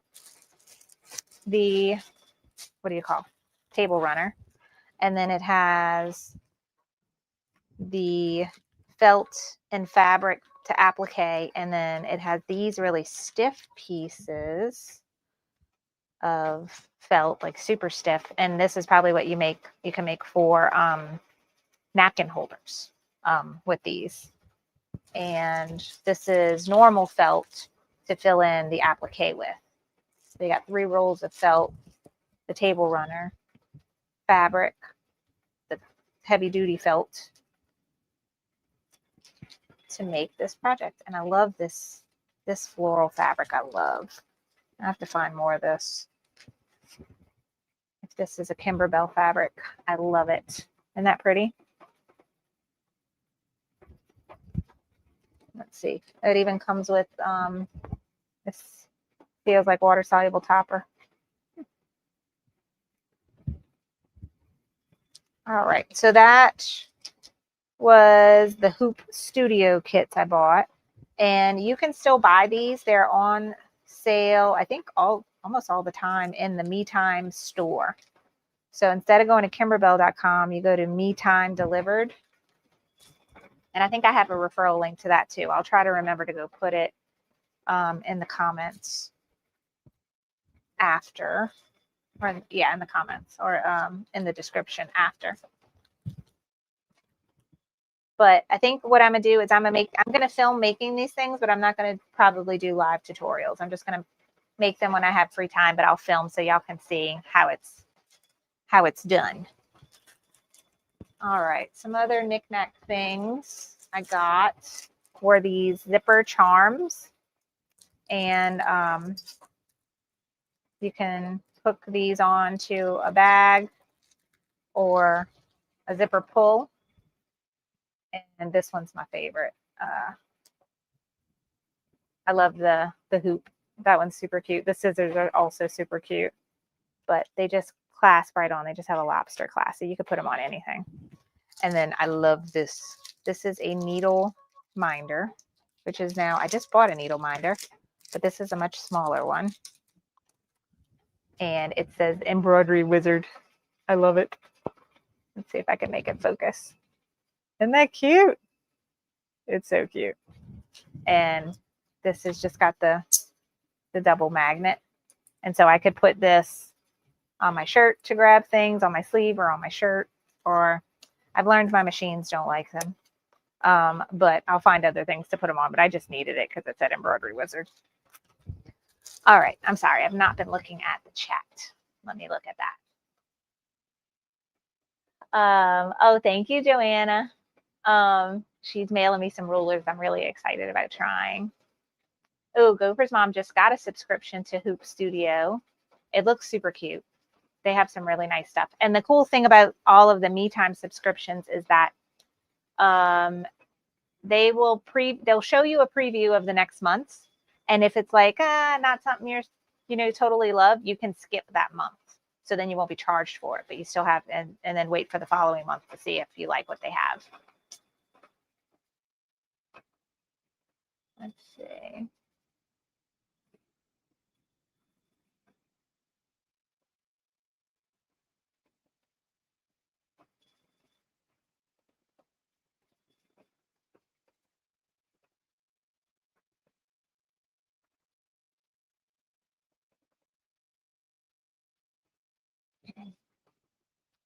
All right, I think that's all I missed in the thing. Oh, I got another thing.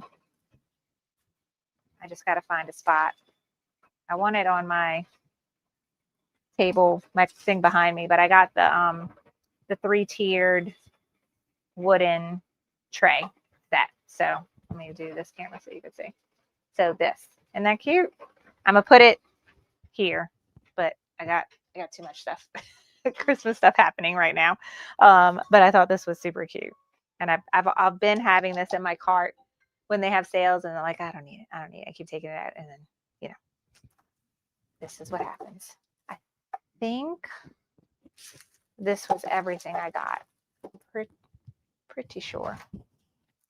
I'm not forgetting anything. All right, let me clean up my mess, and then we are going to trim our block. Now I got all this stuff. And this is why my table outside the room is full.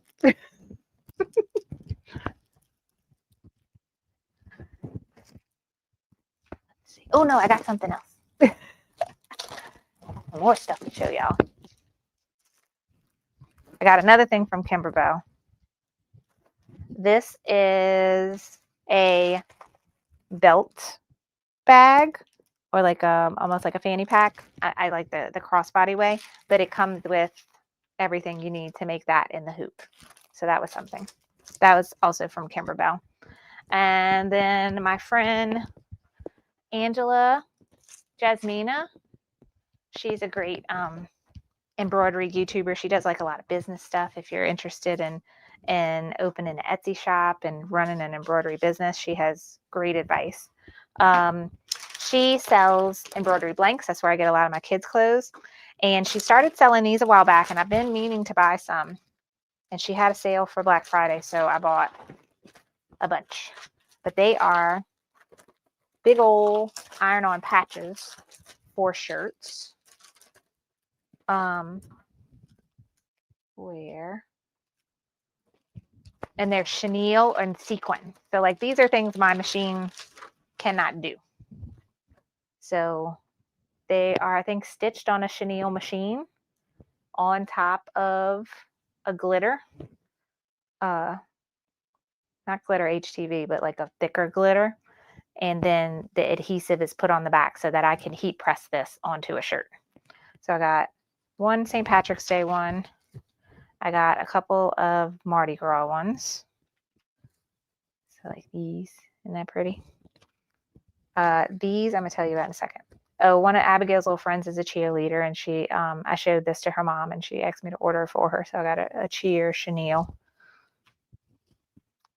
More Mardi Gras.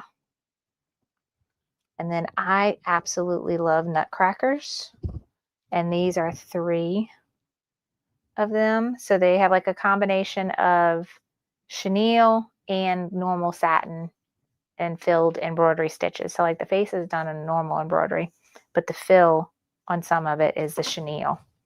But I got 3 nutcrackers I'm gonna make myself a sweatshirt with. And then I love the Santa. He was cute.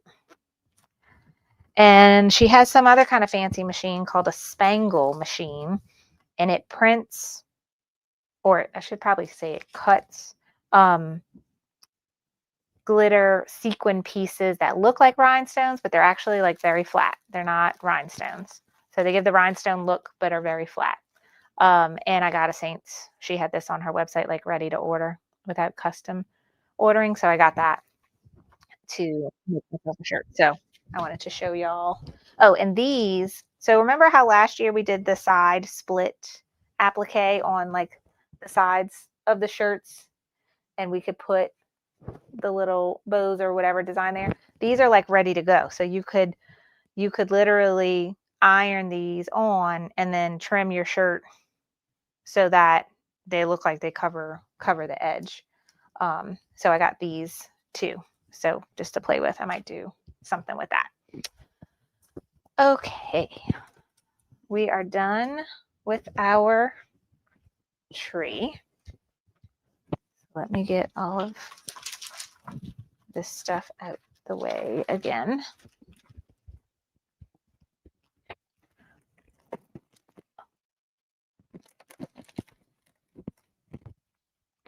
And we can take this out the hoop now.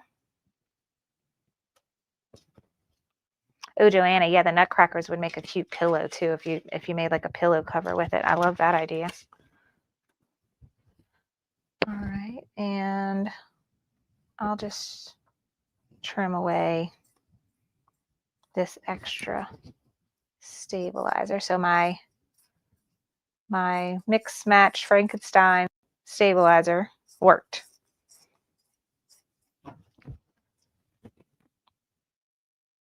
But I'm not going to be extra, and I am going to throw this away because I had enough scraps. All right, and we also need our red house. This is done. And I don't need to trim this one. This one's good.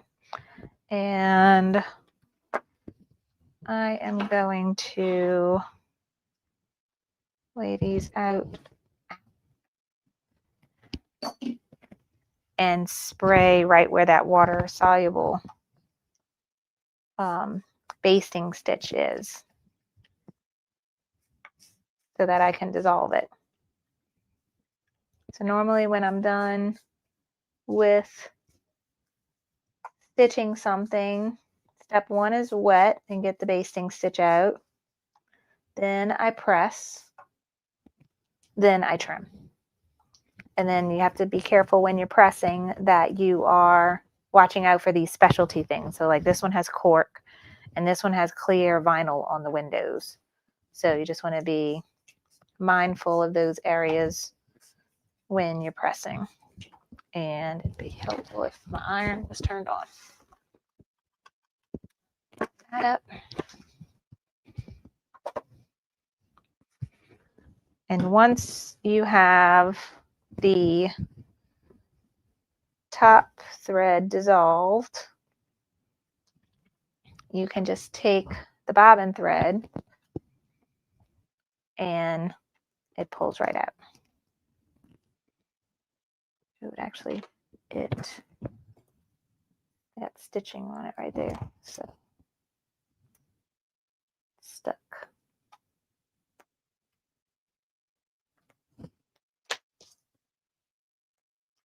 Okay.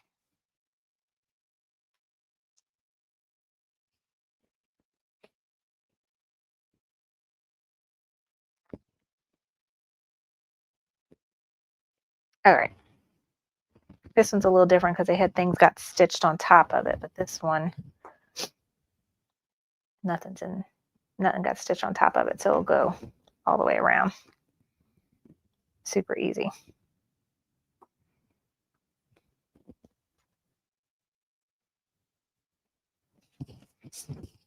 All right.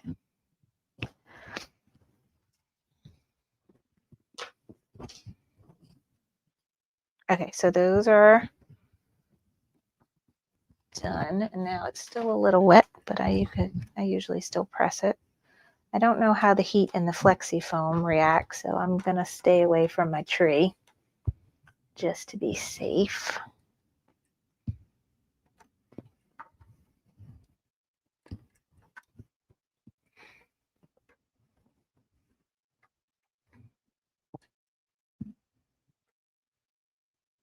And mainly I just want to get it nice and get any wrinkles out, any flat, before I trim it so that it trims nicely. Okay, that one's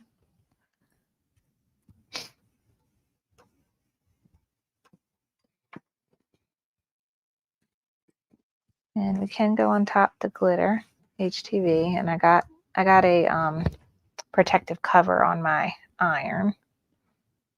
All right, now this happened to me before with blocks that were done in the 5x7 hoop.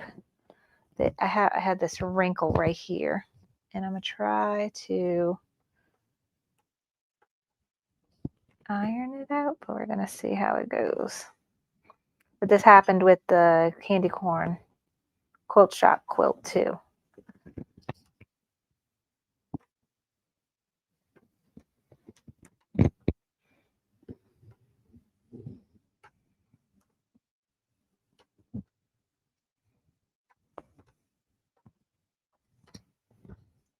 Okay, that should be good.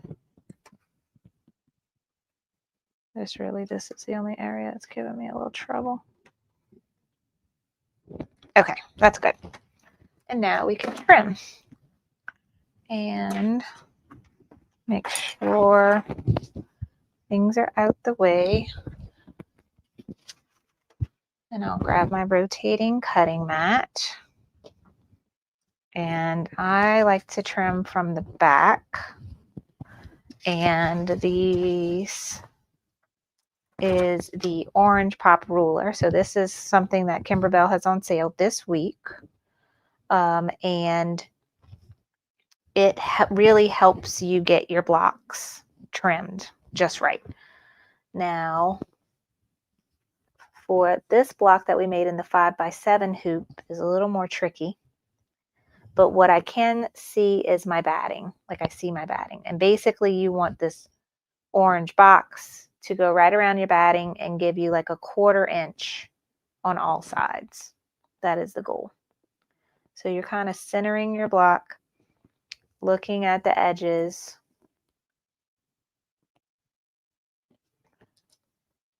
And making sure you have even spacing on everything. And that looks good. And then with the rotating mat, you can turn it. So, and the way it's made is your rotary blade fits right in the little notches. And we can turn and cut.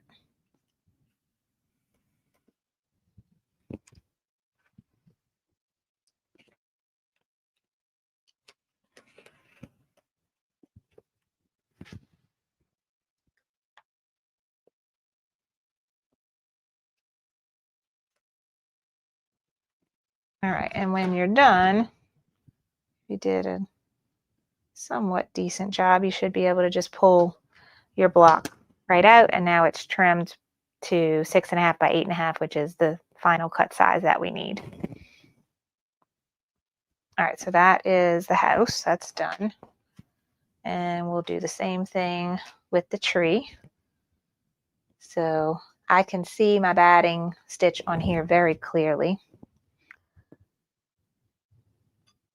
And so then it's just centering it, really.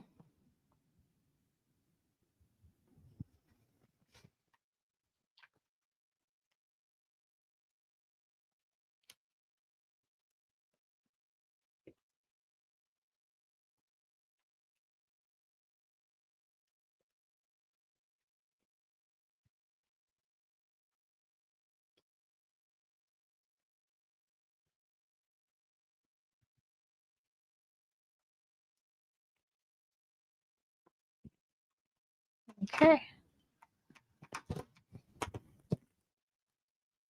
And there is the tree block, all done.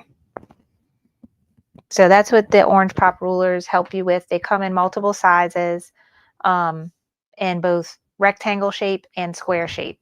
Now this particular pillow, I'm only using my rectangle ones, but like on all the other quilting projects I've done with Kimberbell, I end up using both the square and the rectangle. So here is supposed to be day class 4's final project, and then this is today class 5. And so we can see from the beginning, and then what I do is I end up just putting them back in their envelope, but we can get a little visual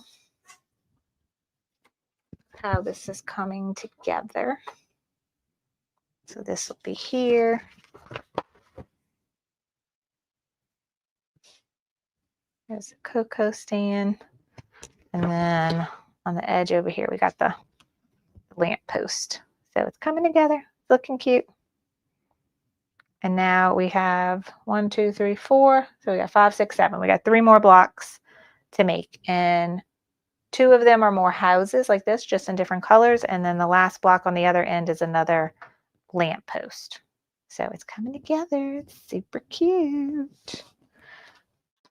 Very excited. All right, guys. So that is it for today's tutorial. Let me know if y'all have any questions. Linda asked the iron cover. I think I keep saying I'm gonna find a link to this and I keep forgetting. The iron cover is made by Bo Nash. Let me look on Amazon real quick and see if they have it. I bought it from a quilt shop over here that closed down. Bo Nash. Iron cover. Let's see if that's it. Yes. They have it for $30 on Amazon. I'll try to remember. Somebody remind me, please. Somebody email me and say, Carly, go find the link. Put it on the website. But yeah, it's Bo Nash, Bonash, and then iron cover, and it's like universal. It just ties on. It looks a little funky, but it has saved me a lot because I always love to put the adhesive side the wrong way, and I get things on my iron that I'm not supposed to. Let's see what. Let's see. Elsie asked about an Etsy store. We're for the patches. That's probably what you were asking. The patches are just angelajasmina.com. ANGELAJASMINA.com. I think I put that in the chat. Somebody click it and make sure it goes to the right place. But she has her own online shop where she sells these patches and sequins, and you can do custom orders with the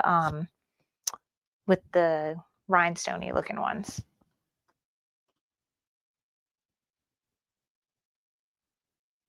And let's see, Linda asks, will I be putting the buttons on? Yes. So all of the embellishments are going to be the last thing that we do once we have the pillow all put together. Oh, very nice. Yeah, Linda makes a great point. There at the bottom of this pillow is what it's a snowdrift, and it's made with white glitter HTV, and it actually hides the bottom of each block, and that is gonna hide my wrinkle, which makes me very happy. So, I don't know if you could see it, but that's that white bit right above the teal.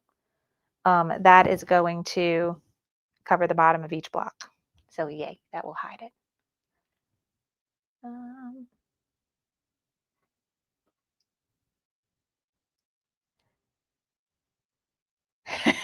Star. Star's having the same trouble as Sherry. Her husband ordered um those, but she's gonna be grabbing them before he could wrap them. All right. Let's see. Who again did you buy the monogramming from? Okay, let's see if I could spell this. Well, let me go to the website first and then just copy it because I'm not the best speller and I make typos. Okay, let's copy, paste.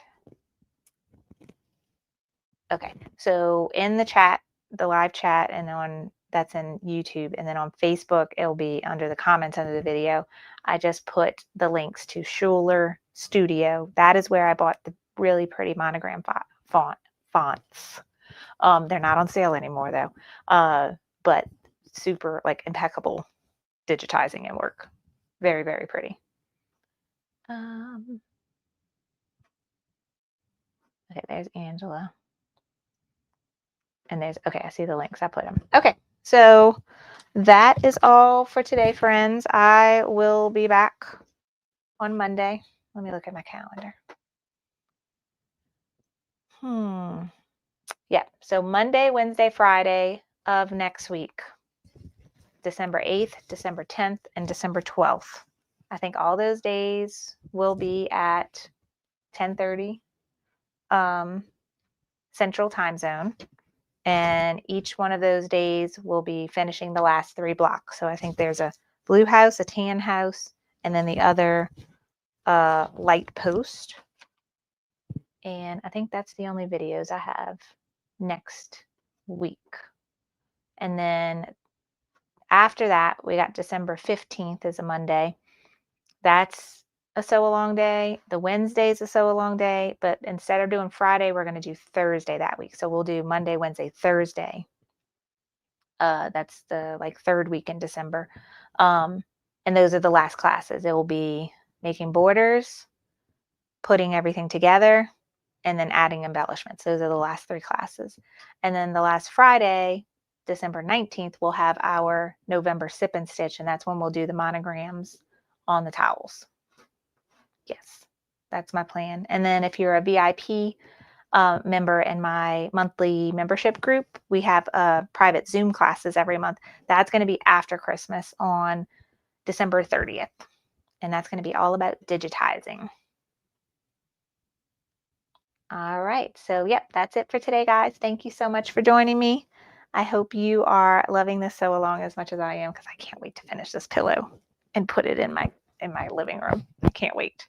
I just got to make sure the girls don't mess them. Not the girls. The girls won't mess it up. My dog or my cat. We got to make sure they don't mess it up. But I will hopefully see y'all on Monday. Same place, same time, but on Monday. Have a great weekend, and I'll see y'all next time. Bye, everybody.